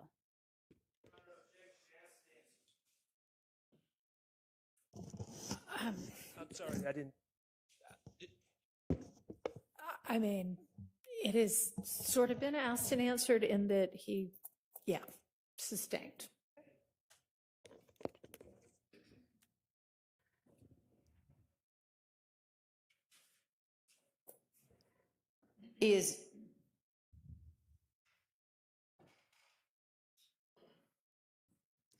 Tell us what happened in the drive-by shooting. What you mean, go into details what happened? Yes, sir. Well, I never, like, at the club, Garlington got jumped out. Which, Demetrius Garlington, which didn't have anything to do with anyone else besides me and Garlington. How do you know? Huh? How did I know they had nothing to do with no one else? Yes, and yes. Because no one else was in the club with us, got their hands put on them. So,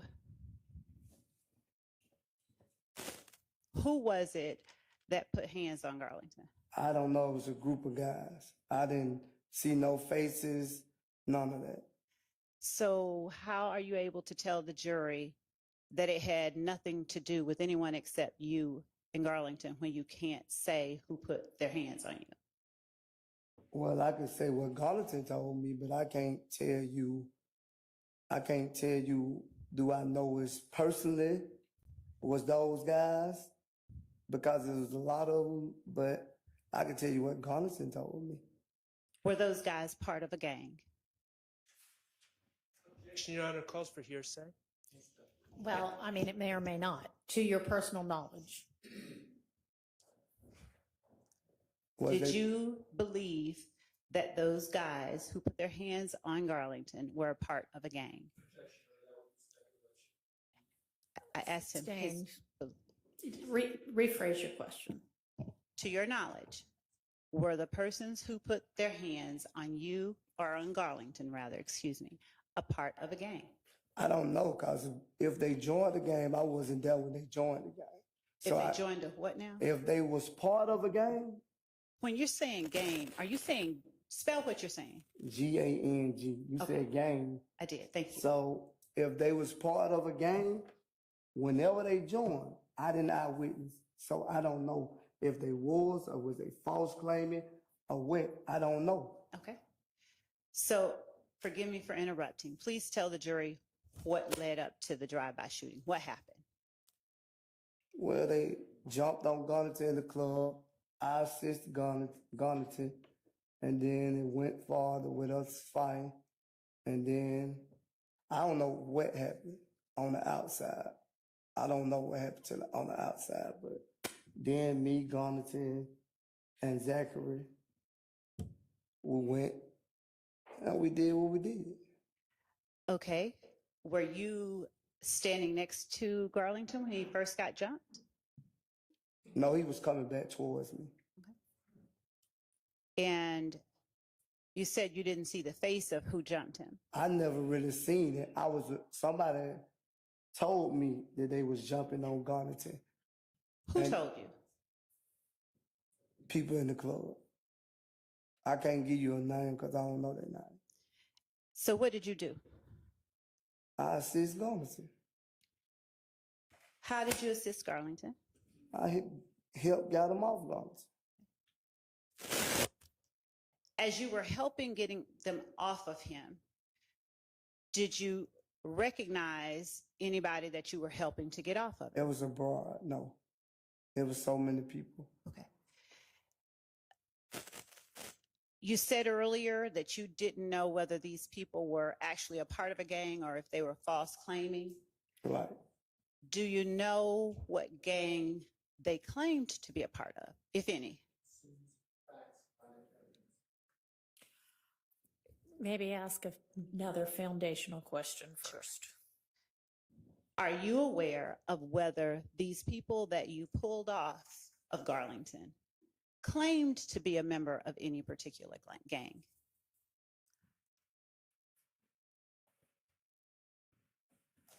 You said, did they claim to be part of a gang? Correct. Overruled.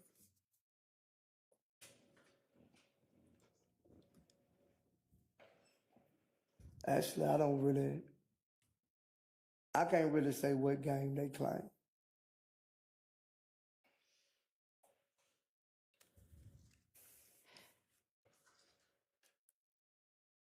Without saying what gang, at the time that you pulled these guys off of Garlington, did you believe that they belonged to any particular gang?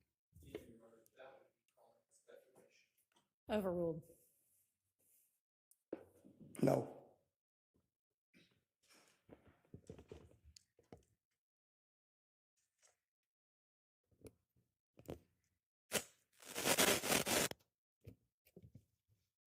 Are you familiar with a person by the name of Kelvin Watts, who answers to the names Kel and Shell Kel? I know of him, but I don't know him. He wasn't there though that night. I know that much. Does Shell Kel, to your knowledge, belong to a particular gang? Well, I heard that he was part of a gang. Are you aware of whether he claims to be a part of that gang via his postings or anything else? Yeah, a lot of people claim to be some they ain't. Fair enough. What gang do you understand Shell Kel to be a part of? What he claimed, 9 Deuce or something like that? 9 Deuce? Yes. Is that also If Gang or Inglewood Family? From my understanding. That's a yes? Yes, from my understanding. Okay. I don't. And is that gang, to your understanding, a blood gang?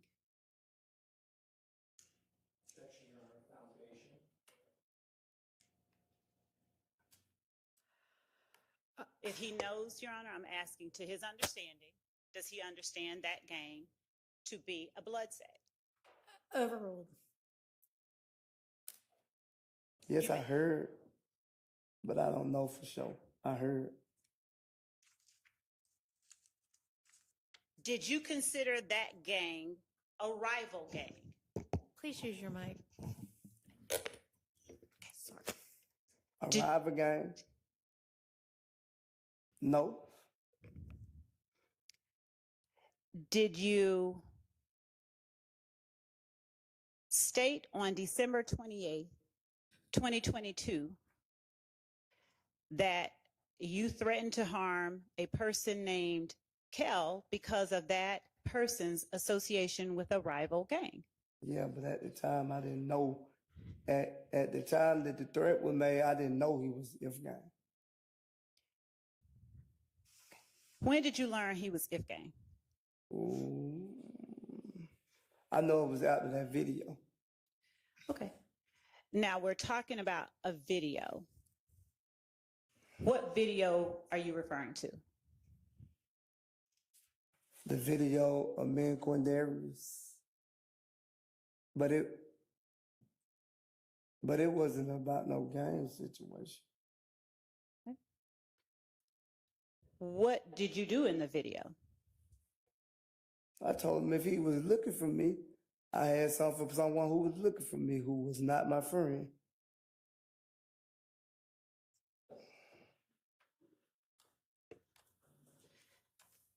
And forgive me, you told him that if he was looking for you, what was that last part? I had anything for anybody who looking for me that's not my friend. He have no reason looking for me if he's not my friend. Okay. And what did you have for him? Whatever to do to protect myself. Who else was in the video with you? Quindarius Zachary. Is he the only person? That's the only person I remember. I'm going to show you what we have marked as State's Exhibit 441Y,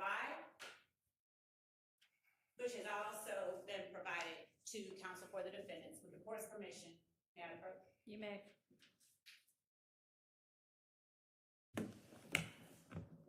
Are you able to see the video on the screen? Yes. Okay.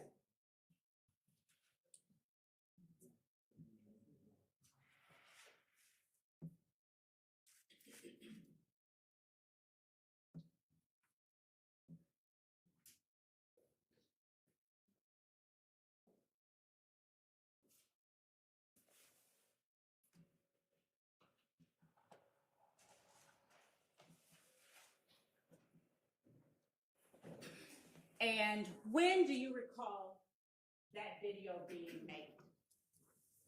I can't recall. I just know it was in. I can't recall. I know it was in. I think it was in 2015 or 2014. I don't recall. What did you do with that video once it was made? They posted on social media. Who is they? I want to say Zachary posted. Or did I post it? I don't recall who posted, but. Is either you or Zachary? Yeah. What are you saying in the video? I just told you what I said. Is State's Exhibit 441 Yankee, is that a fair and accurate depiction of the video that you... The video you just showed me? Yes. Yes. Your Honor, the state tenders 441 Yankee as evidence. Admitted. And with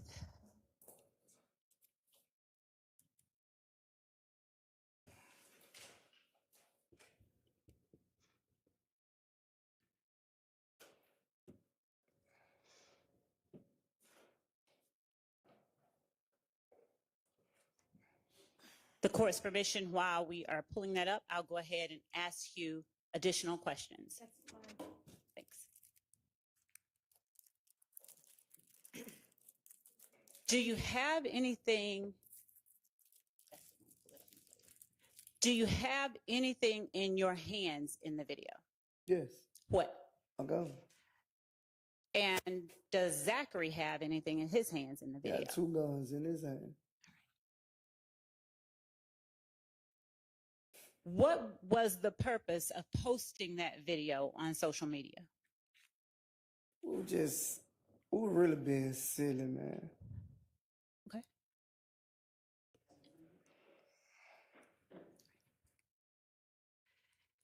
And when you say you're being silly, what do you mean? It was childish. Okay. Did you intend for people to see it? They posted on Instagram, so of course people were gonna see it. Understood. We posted it for him to see it.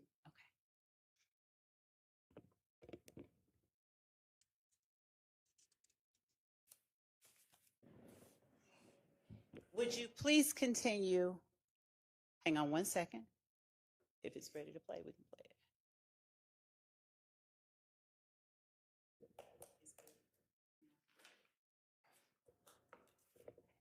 And we are now publishing State's Exhibit 441 Yankee after we hide the floating toolbar. Little stiff ass nigga. We ain't really going back and forth no nigga. You little bitch ass nigga. I know what we hit. I'm everywhere.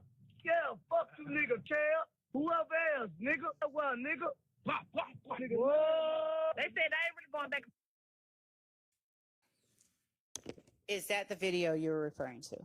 Yes. All right. Now, would you continue telling the jury what led to the drive-by shooting following Demikion Garlington getting jumped on at the club?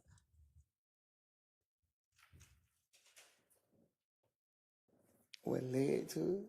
Yes, continue telling us what happened.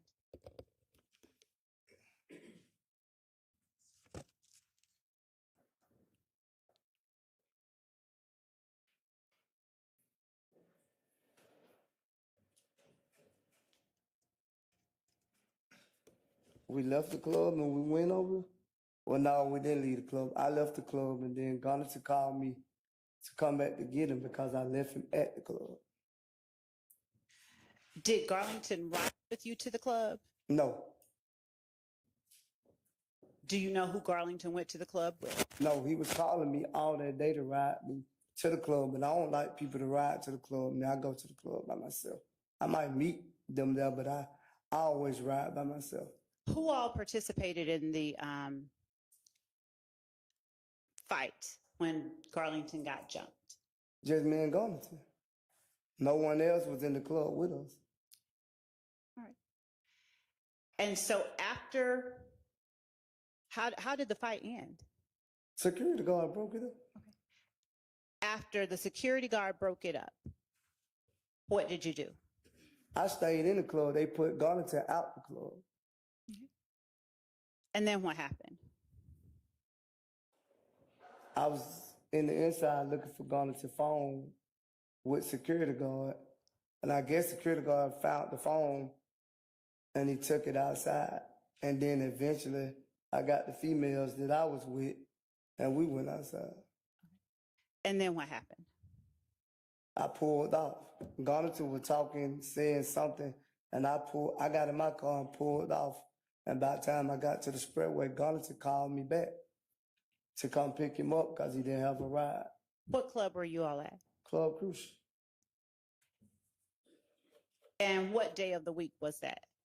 It wasn't a Monday, so it had to be like a Saturday or something like that, if I am mistaken.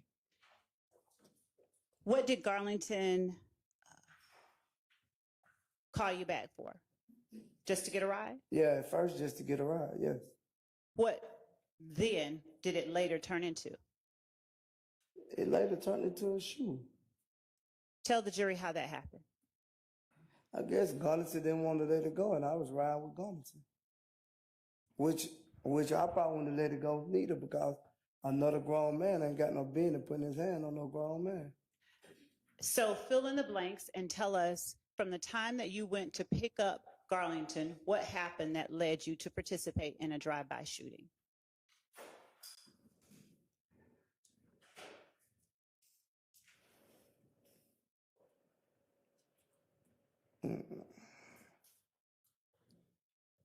I don't remember. I can't remember all the details that happened that night, but I just know it was a drive-by shooting. Well, it wasn't a drive-by shooting.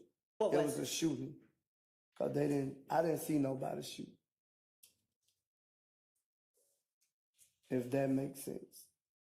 Please explain. I never seen them shoot. Cause I dropped them off and I kept going. And then what happened? I guess they did the shooting. Did you drop them off at any one particular spot? I don't know the name of the street. Understood, but did you drop them off at any one particular spot?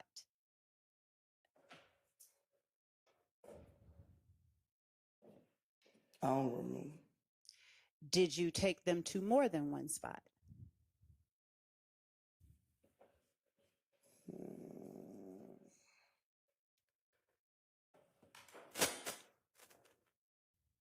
Can you refresh my memory if you can? Let me try this another way. Were you asked to take Demekion Garlington or anyone else in the car with you to more than one spot? No, I remember taking Zachary, to his cousin's house somewhere.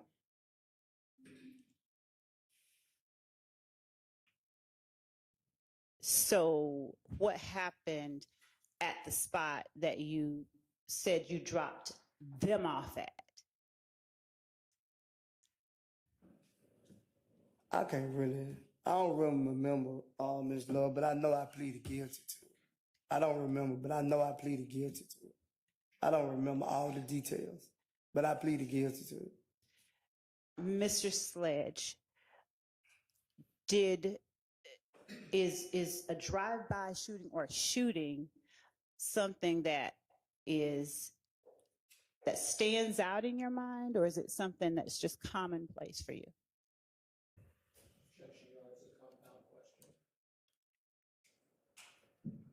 Overruled. Could you repeat it? Is a drive-by shooting something that stands out in your mind, or is it something that is just commonplace for you?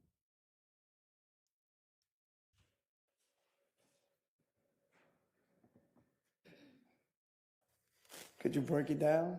Because I don't understand what you're saying. You saying, is it in my mind or is it just something I do? Is it something that is worthy of remembering for you? A drive-by shooting? No. It's not something that's worthy of remembering? No. Okay. So it's not a big deal for you? Not for me.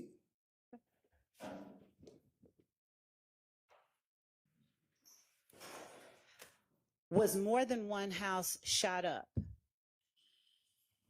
after Demikian was jumped at the club?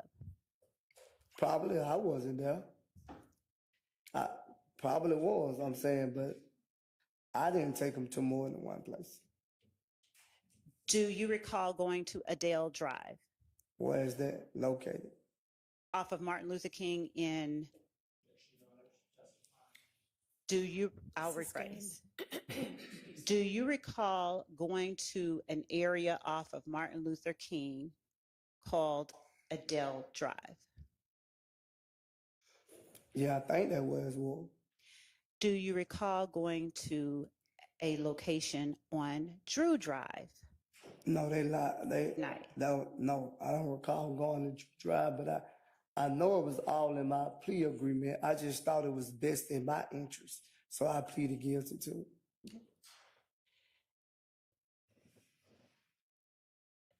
Did you ever talk about that shooting with Quindarius Zachary or Demikian Garlington? What you mean, that night? At any time? No, we didn't really talk about it. Okay.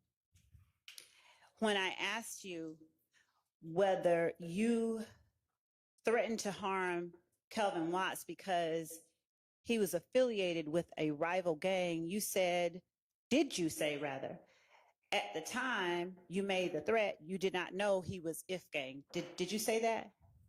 Yes. Why did you make an assertion about IF gang when I asked you about a rival gang? Because it ain't, Ms. Love, it ain't like I don't know what y'all. For the ones who get it done, the most important part is the one you need now. And the best partner is the one who can deliver. That you can speak to the jury. And I answered to the jury like. You didn't answer the question. My only question to you was, why is it that when I asked you whether you threatened to harm Shell Kell because he was affiliated with a rival gang, you responded, at the time I made the threat, I didn't know he was IF gang.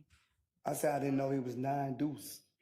Object. That's a misstatement of the evidence. Sustained. The witness corrected it. Thank you. Why did you say that at the time you made the threat, you didn't know he was a member of that gang? Because the state, this is what the state painted a picture that YSL, I'm answering the question if you're going to let me answer. The way I know the answer. If you're not going to let me answer, then. Sledge, go ahead. Because the state is painting a picture that YSL and 9 Do is the rival gang. So I know you saying it don't take a rocket science to figure that out. Has anyone instructed you to come in here and talk about what picture the state is trying to paint? No. Has anyone instructed you just to be honest? I'm being honest. You might think I'm not, but I'm telling you I'm being honest. Okay. I'm being honest as I can. So irrespective of the picture that the state, in your opinion, is trying to paint, why did you bring up the name of that particular gang when I asked you about a rival gang? It's also No, it hasn't overruled. It's also a misstatement, Your Honor. Miss Love brought up if game. Right. Correct. Go All right. ahead, Ms. Love. How did Quindarius Zachary get in the picture What you mean? as it relates to this drive-by shooting on April the 28th? How did Quindarius Zachary get in the picture? I don't know if Gunnington called him. I think Gunnington called him and told him he had got jumped on before I even made it back to Gunnington. And so how did Quindarius Zachary get with you all? What you mean? We went and got him. Okay. So after you picked up Garlington from Crucial, you all then drove somewhere else and picked up Zachary? Right. Where did you all pick him up from? I don't remember.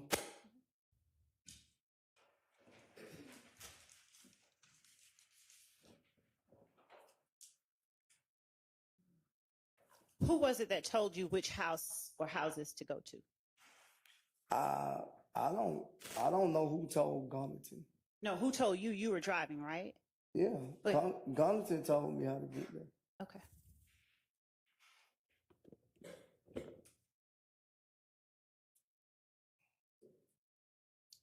Lord, they already have told you all this stuff. Well, you're right. You got to tell it to the jury. I'm sorry. And you understand, I can't tell the jury. Right. You're right.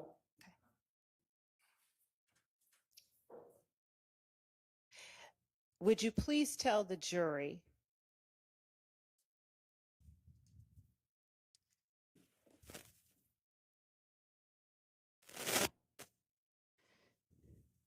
whether at the time you took Garlington to that house, you knew or believed that it was the home of a rival gang member?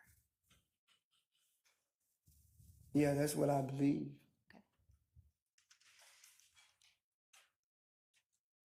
Did you see the guns did anyone have guns in the car at the time that you took Garlington to that house of the rival gang member?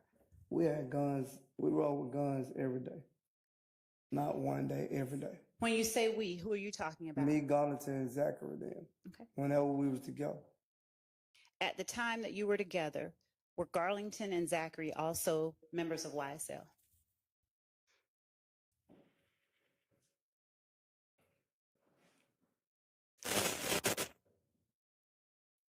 Apologies.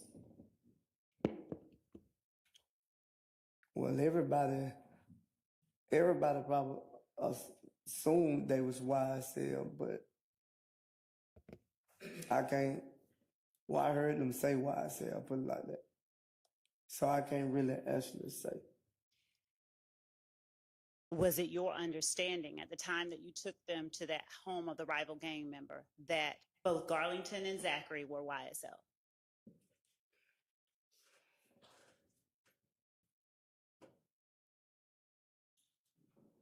I believe so, yeah. How did Nine Deuce become a rival gang? I have no idea. Who was it a rival to?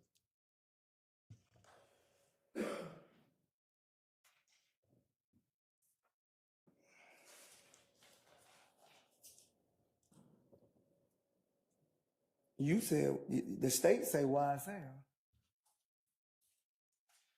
You're the only one that can give testimony. So who was it a rival to with your understanding? Well, from my understanding, it wasn't a rival with everyone who claimed YSL. There probably was certain people not. Throwing epic parties? That's totally my thing. So, I always add a... So who was it a rival to? Who was this gang a rival to? Me, Gunnington, and Zachary at the time. Okay. No one else? Not that I know of. Did you say on December 28th, 2022, that you and your fellow YSL associates committed the drive-by shooting on behalf of YSL and to increase the notoriety, reputation, and fear of YSL? Again, that was Some you stated and some I initial. I most definitely initial that. Earlier, did Cause I give, go ahead. Cause none of the stuff on the paper, I never approved none of it. I signed, but if you would have came to me and asked me that before, I would have told you it wasn't true. Earlier, when we were talking about changes that you asked to be made, do you remember having an opportunity to look at the document that is labeled 444 Yankee? To be honest with you, I didn't look at the whole document. Okay. So if I give it back to you, will you look at each of the factual acknowledgments contained on the document? I already told you, Ms. Love, I initial on it. That's not what I'm asking. Yeah, I can Do look you at need it. an opportunity to look back I at can it? look back on it.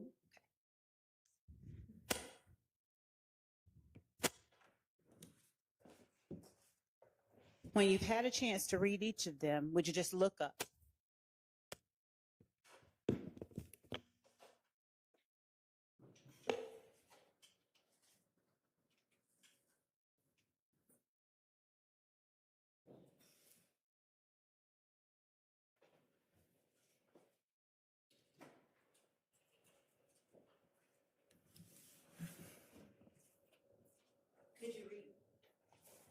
Could you read each of the items under that section, please?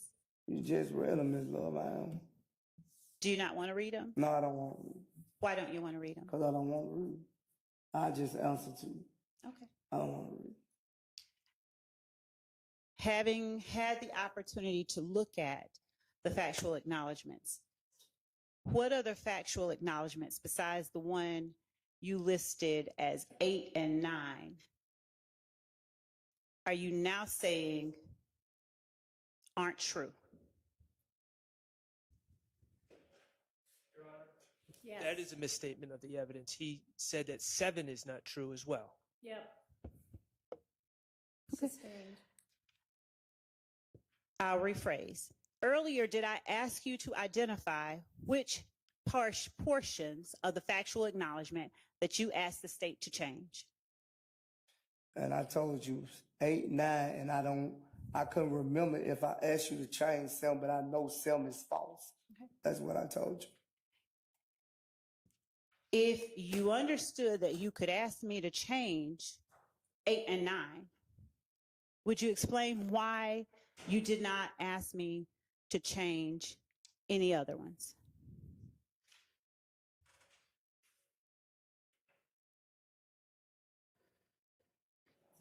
I can't say, my Lord.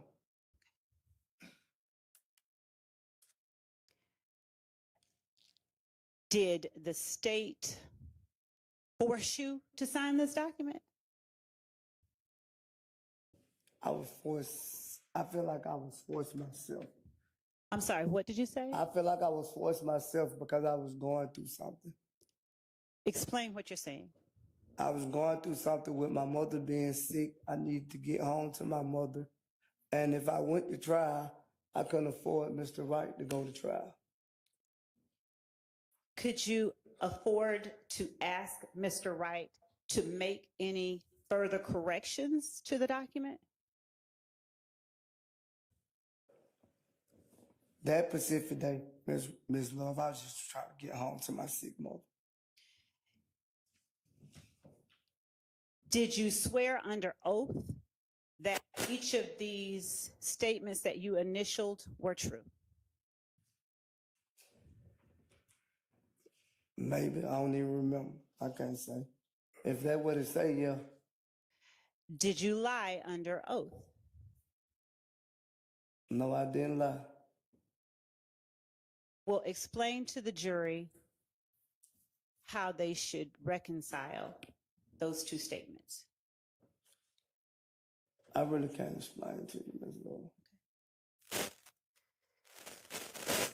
Did you sign a statement? Did you make a statement I didn't that go ahead. That you have read and carefully reviewed the agreement that you were entering with the state, that you have reviewed and corrected where necessary for accuracy, each statement contained in defendant's factual acknowledgments, and that you acknowledge the truth and accuracy of each and every statement listed therein, that you fully understand the agreement and have had an opportunity to discuss this agreement and each of its provisions with your attorney, Mr. Derek Wright.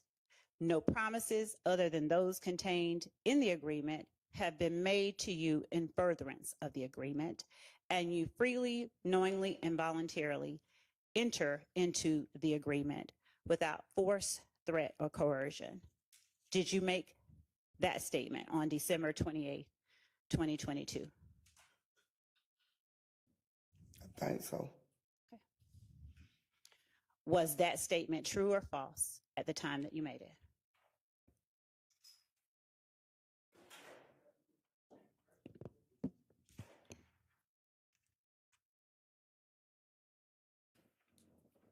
I don't know, Ms. Love. Why do you say you don't know? I really don't. I just told you my intention was.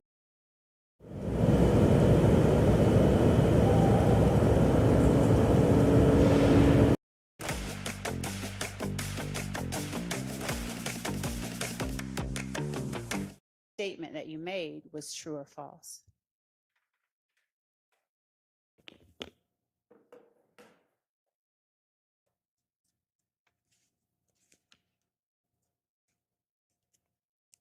Would you please tell them?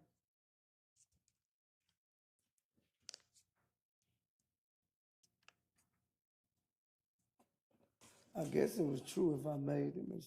Love.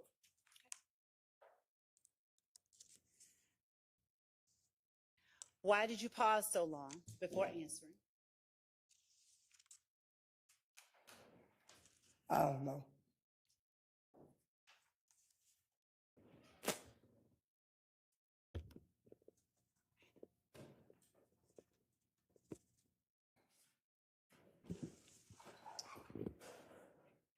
Now, you were talking about having pled guilty to charges related to the drive-by shooting or to the shooting on April 28th, 2015. I pleaded guilty. Excuse me, Judge. At this time, can we get the instruction, please? That's the first question directly from the state. Yes. Ms. Levis? Yes. Okay. All right. Ladies and gentlemen, you are about to hear evidence that a co-defendant in this case has pled guilty to some of the charges in this indictment. I caution you that this co-defendant's guilty plea conviction itself is only admitted for a limited purpose. That guilty plea is an admission by this witness only that he committed the criminal acts to which he pled. You are not to consider the co-defendant witness's guilty plea as evidence that any other defendant is guilty of committing any of the criminal acts alleged against them in this indictment. Each defendant is entitled to have the issue of his guilt determined solely on the basis of the evidence against him and not on whether another person has been convicted of the same charges with which the defendant is accused. If you find that the co-defendant witness provided testimony on the stand that is inconsistent with his guilty plea admissions, you may consider the witness's prior inconsistent statement, that is, his guilty plea admissions, including to the allegations in the charges to which he pled guilty, as substantive evidence, which you may consider against any defendant currently on trial for whatever bearing it may have on the issues on trial.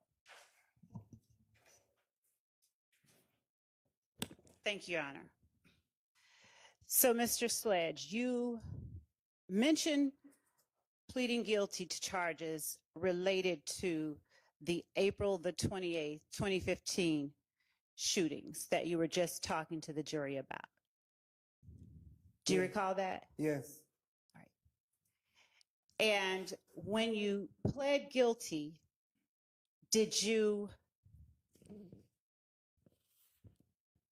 do so in 2022 or did you do so in 2015 or 20? Officer, I plead guilty 2017. 17. Thank you for that.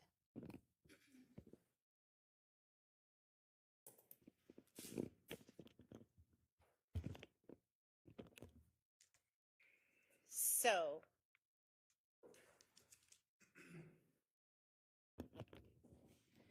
at the time that you pled guilty in 2017 to the charges related to the April 28th, 2015 shooting after Demikion Garlington was jumped, was there a factual basis given for that plea? Do you understand the question? No, what you mean? Okay. I don't. First, let me ask you, when you pled guilty in 2017, did you have an attorney? Yes. And is the attorney that you had then the same one that you have now? Right. And did you trust him then the way that you trust him now? Right. And at the time you pled guilty, did the prosecutor tell the court that the evidence would show that on April 28, 2015, Mr. Garlington and Mr. Sledge were at a club called Club Crucial on Donnelly Hollowell Parkway earlier in the evening when members of, and preface this by saying Mr. Garlington, Mr. Sledge, and Mr. Zachary at this time were members of a gang called YSL or Young Slime Life that at some point had been affiliated with the Blood Criminal Street Gang. There had been a falling out carrying from the fall of 2014 into 2015. This, for lack of a better term, gang war was going on at this time. Mr. Garlington was jumped at the club by members of a rival gang, Aaron Mills, Dominic Carter, and others that are members of a gang which is a subset of If Gang or Inglewood Family Bloods, which is a gang that the dispute was going on with at that time, when Mr. Garlington was jumped and assaulted at the club. A decision was made by Mr. Sledge. They called Mr. Zachary, the co-defendant, to retaliate in some way. The evidence will show that Mr. Sledge drove the vehicle. Mr. Garlington and Mr. Zachary were inside with weapons, and they first drove by Adele Avenue, 1428 Adele Avenue in Atlanta, Georgia. And that location at the time is the home of Darren Mills and his mother, and at least one of his sisters and one of his cousins, and is an address that Darren Mills actually used and stayed at. He was one of the individuals that had assaulted Mr. Garlington earlier at the club. Mr. Sledge drove by and they shot at the house. There were not individuals outside of the house, but the house was shot. During the shooting of that house, Ms. Denise Bell, who is the aunt of Darren Mills, while she was in her bed, sustained a gunshot to her buttocks and had to go to the hospital and had to have surgery.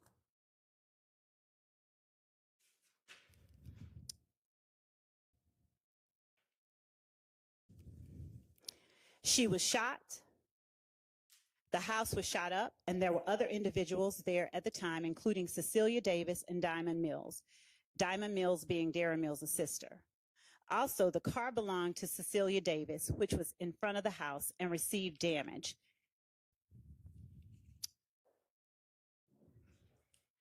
The evidence is that Mr. Sledge was the driver of the car. After that, Mr. Sledge drove over to 1903 Drew Drive, Northwest, an apartment there was at the time being used by Philip Collins, who is Darren Mills' brother, and also present at the club and participated in the assault. In shooting at what they believed to be Philip Collins' apartment, they damaged apartments 1122 and 1120.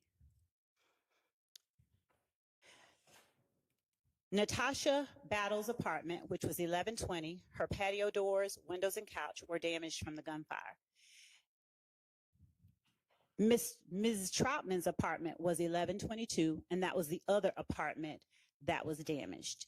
Through investigations, detectives got a lead that Mr. Garlington and Mr. Zachary were involved, and they conducted interviews. Yes, sir.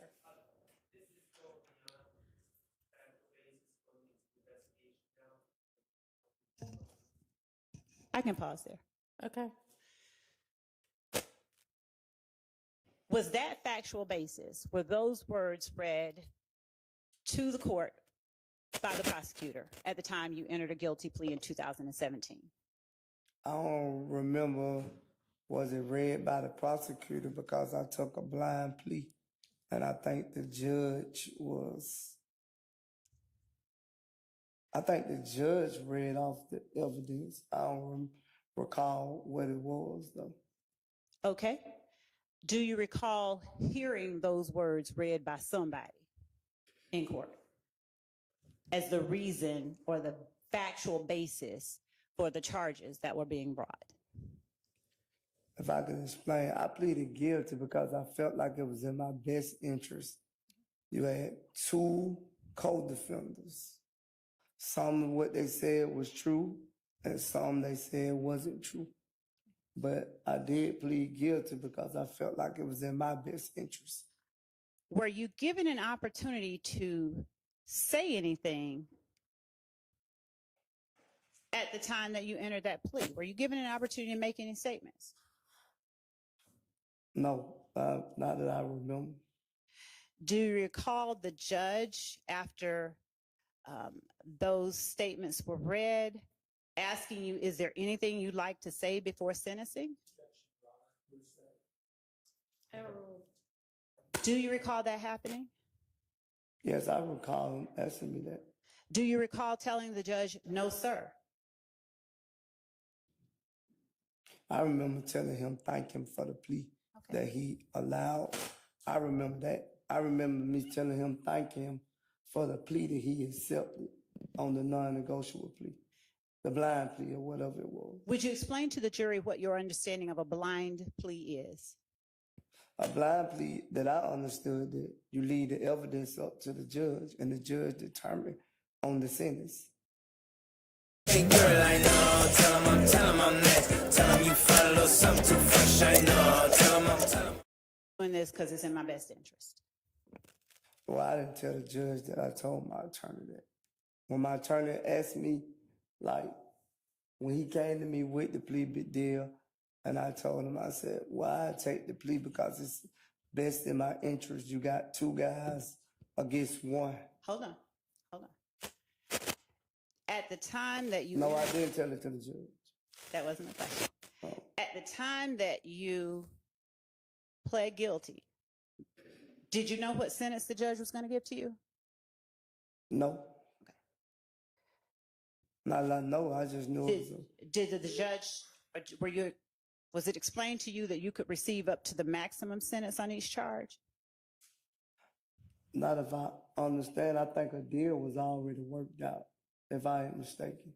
That what made me take it. I think it was already worked out between my attorney and the state. Do you understand the difference between a negotiated plea and a blind plea? No. Okay. Have you done anything besides a blind plea in front of a judge before?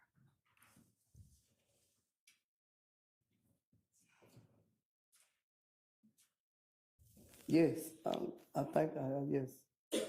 And when you pled guilty on December 28th, 2022, was that a blind plea or something else? I think it was just a plea. It wasn't a blind plea, though, if I'm not mistaken. For a regular plea, what do you understand to be the terms? In other words, do you know your sentence before you plead guilty with a regular plea? I don't know, because before the blind plea, I knew my plea. Why did you then distinguish for the jury that it was a blind plea? It was, but I already knew the sentence. My lawyer had already aware to me that they was offering the same thing. They was offering the co-defendants what they had pleaded guilty before me. Okay. So when I pleaded guilty, my lawyer aware me that they was offering the same plea deal that they gave them. But in my plea deal, I told my attorney that, like, I didn't want the probation. I just take the straight prison sentence. Okay. Yes, sir. All right, outside the presence of the jury? Okay. Yes? Okay. I'm going to excuse y'all to the jury room.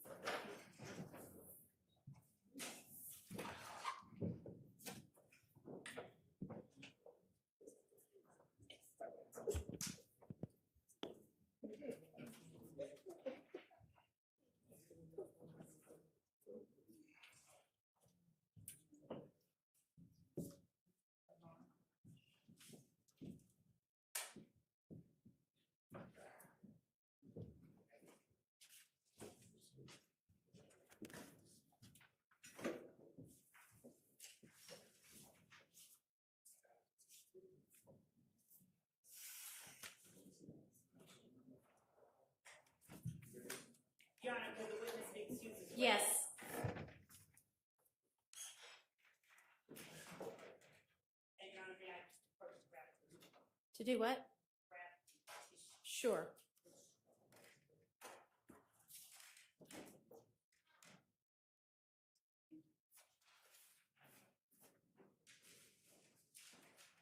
Yes, sir.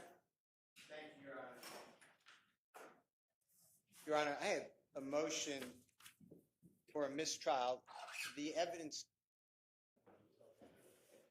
has just come out that two co-defendants who, to my knowledge, at least one of them is not testifying and has entered a guilty plea. That is a confrontation clause violation to Mr. Williams and the other people on trial. In addition, Your Honor, gave an instruction with the last line, and I know it was objected to previously, but I want to stress this, that if it's a prior inconsistent statement, it can be used against Mr. Williams and the other people. That was premature because I don't believe there's anything inconsistent as of now. And then the third reason I'm moving for a mistrial in the aggregate, Your Honor, is that the prosecutor uses and reads the statement of the then prosecutor, I believe it was the Honorable Mr. Bailey, who entered this plea and gave a factual basis. But she did not make it clear that the Honorable Derek Wright said on page 12 of this transcript to the same court that Mr. Sledge is tendering the plea under Alford, which is ALFORD. Yeah, I'm seeing the same thing. And honestly, I thought that we were going to be dealing with the guilty plea that he took in this case. And yeah, that's problematic that this 2015 case is an Alford plea. And so I don't think that any of what I said with regard to admissions is actually true, even against this. I mean, he's saying he pled under Alford, and I don't know why the disposition sheet doesn't say that, but it is very clear that this is an Alford plea in this 2015 case. So Mr. Wright wants to share something. Yes, sir. Waiting for the appropriate time that I was going to point out that it was in fact an Alford plea. So I thought her cross-examination was not appropriate.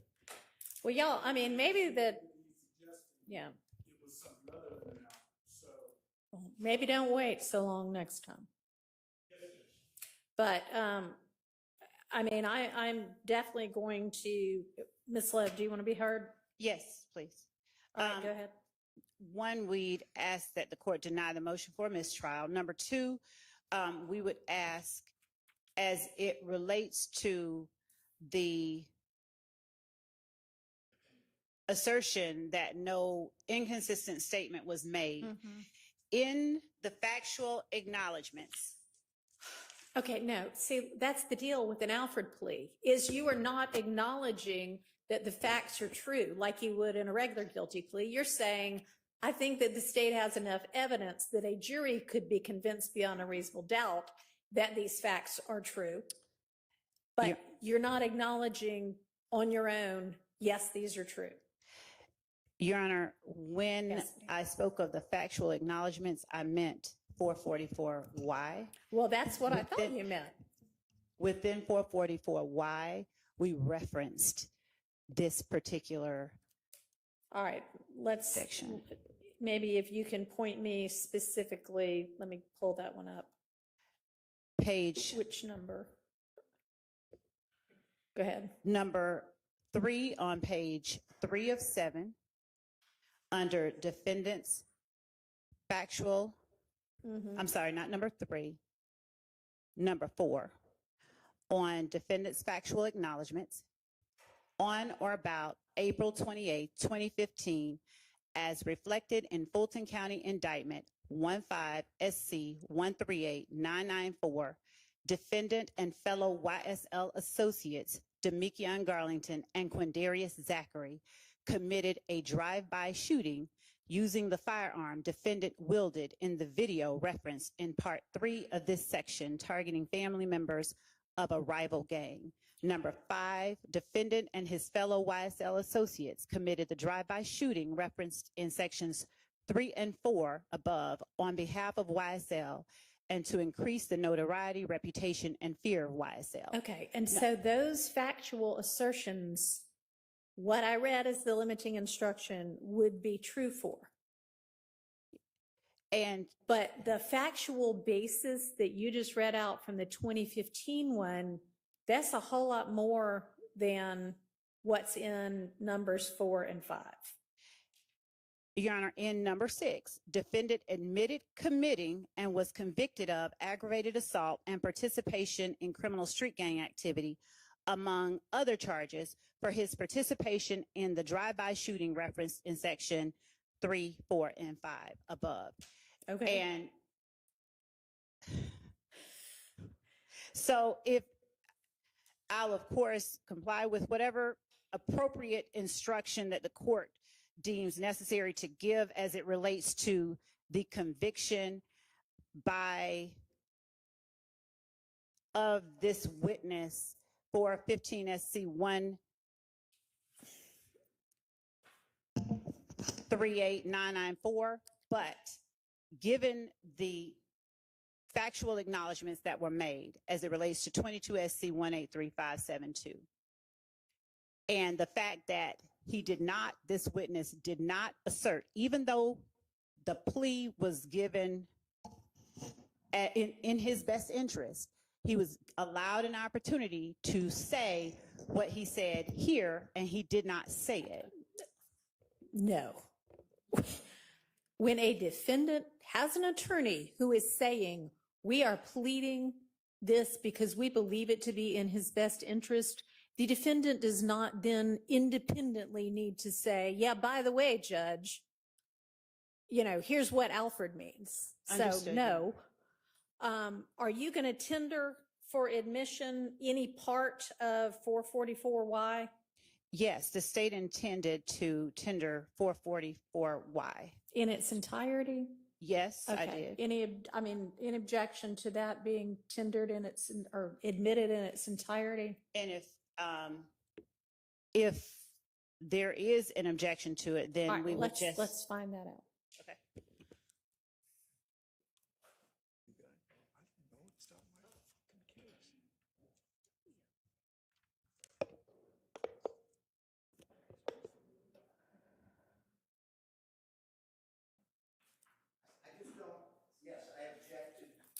Point to the entirety of the document unless the state can give reasons for which parts of the document are admissible at this time. And if they're not tendering yet, I understand that. But I can't get around how we got here.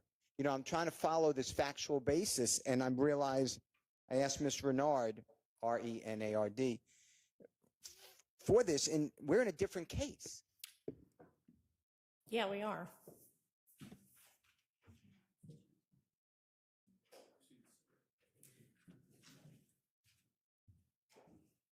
So, we've been talking about these 2015 crimes, and we've been talking about, what's been going on in this 22 indictment.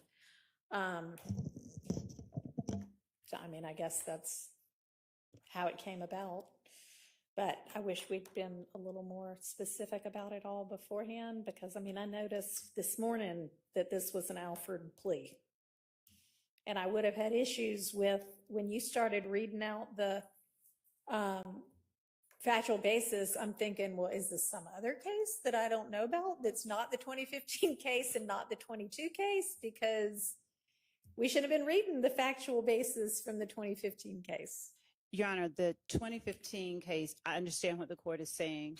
The 2015 case is one of the overt acts that we allege in the indictment. And as it relates to the defendant's conviction for the 2015 case, we believe that it would be appropriate is an appropriate matter for cross-examination, and it appropriately falls under the portion of the court's instruction where it tells the jury that the conviction itself is not to be considered as evidence. And to the extent that Mr. Sledge is asserting that he didn't do it, that he dropped someone off, that is what he asserted, by the way. He said that he was not present, he dropped him off, and it was only one house. Well, we all know how party to a crime works. So, I mean, yeah, he said, I didn't shoot, but he did admit to being the driver. And so, to the extent that he said that, the statement contained in his factual acknowledgement that he and fellow YSL associates, and I'd also point out that early on he made a very blatant, inconsistent statement that YSL is not a gang. And in this factual acknowledgement section, All right, we're not going to use anything in the factual acknowledgement section of the 2015 plea. No, in the 22 SC 183. Okay, yeah, no. I mean, all of that is inconsistent with any of his trial testimony is fair game for you to tender for admission and for them to consider as substantive evidence against everybody.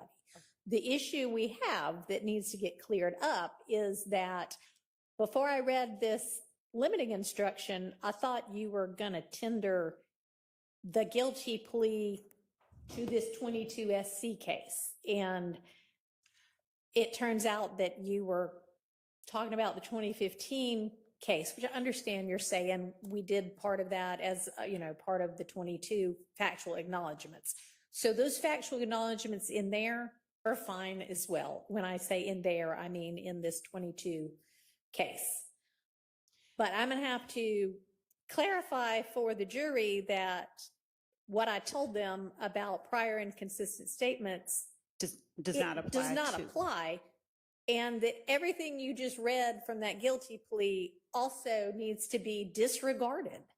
So, Your Honor, as it relates to the court's instruction to the jury regarding the inconsistent statement not applying, we would only ask that the court specify that the court is speaking as to the factual basis that I asked the witness about in 15 SC 138994, particularly where he has testified and he pled in his best interest. Okay. And you haven't tendered yet the 444Y.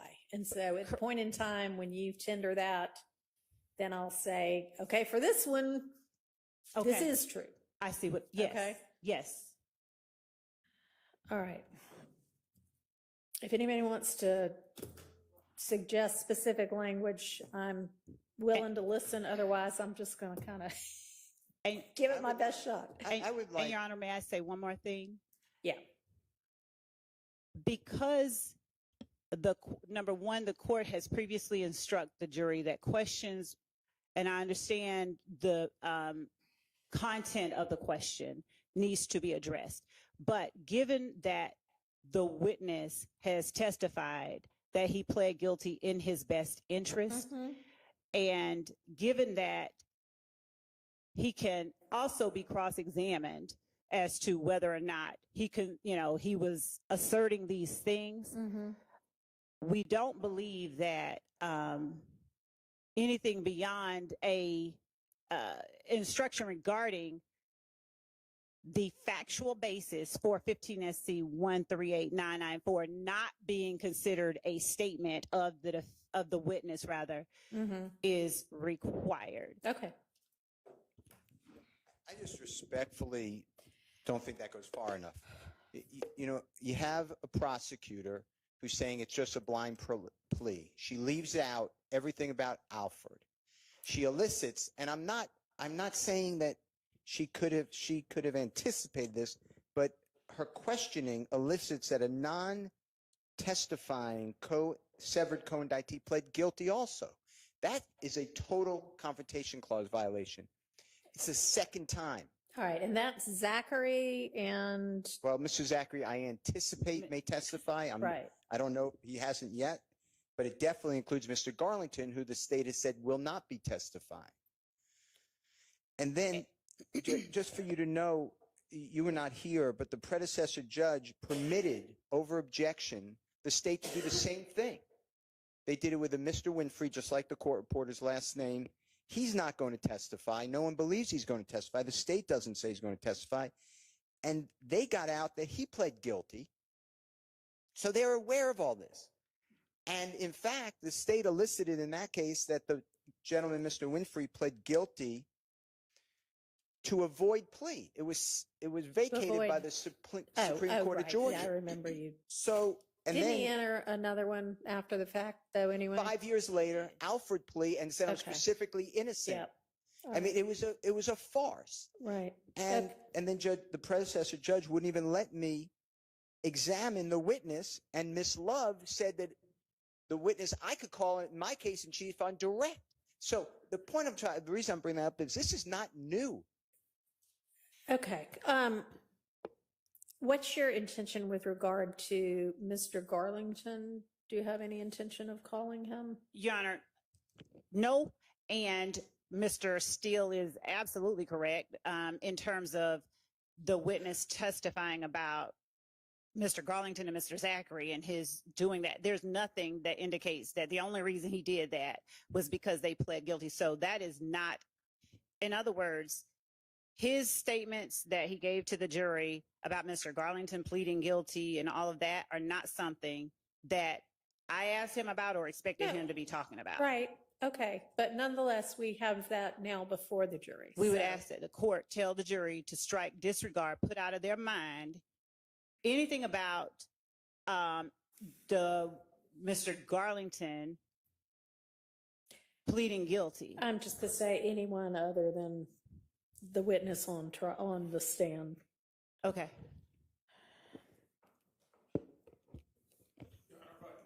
But Mr. Zachary is a witness. I know that, but he hadn't been called yet, has he? No. So deal with it when he gets called. Yes. Yes, sir. Your Honor, on behalf of Mr. Sledge, clearly at a jury trial, we are always assessing the credibility of witnesses. My client has now been impugned, or at least attempted to be impugned by the state by suggesting that either he should have been making a statement or his plea was something other, or that these facts are in fact his adopted, admitted facts. I'm going to make it clear that that's not the case. And that's where I want to make absolutely clear that he was right in the position he was taking, that it was in his best interest. All right. Anything else before we get the jury back in?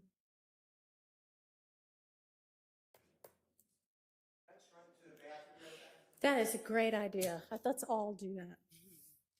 Or take that opportunity. Okay, that is denied. And then because you're giving jury instructions, maybe instead of making the same motions before the next question, can you just acknowledge that I would have done that and then still do the motion for mistrust? Yes. All right, let's take 5 or 10 minutes ourselves.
Why has Jackie Rosen been rated one of the most bipartisan and effective senators? She stood up to her own party for stronger border security, and she's working with Republicans to audit the federal government and cut wasteful spending. Because Jackie works for us. A .world domain name that immerses, inspires possibility, and welcomes.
Just to say something. Poised. All right. Judge, I fully adopt on behalf of Mr. Nichols, and I know I don't need to under the rule we're operating under, the motion for mistrial. I understand your ruling. I understand you're going to give an instruction, but I ask that as part of that instruction for an admonishment under 17-875, and I think that admonishment is mandatory, where counsel makes statements of prejudicial matters which are not in evidence. And I believe that this applies to this particular instance under these particular circumstances. So I'd asked the court to admonish counsel. Yes, in front of the jury, obviously, as part of the instruction. All right. Give me a second to get signed into Lexis and take a look exactly at what the statute says.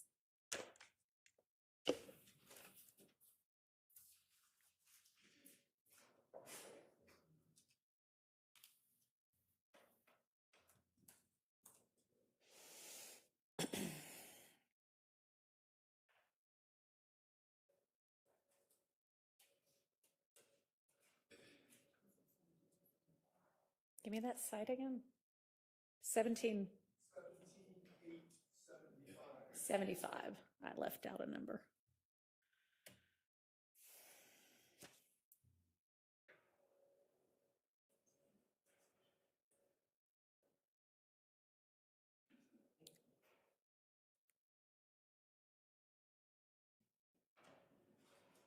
Do you have any suggested language?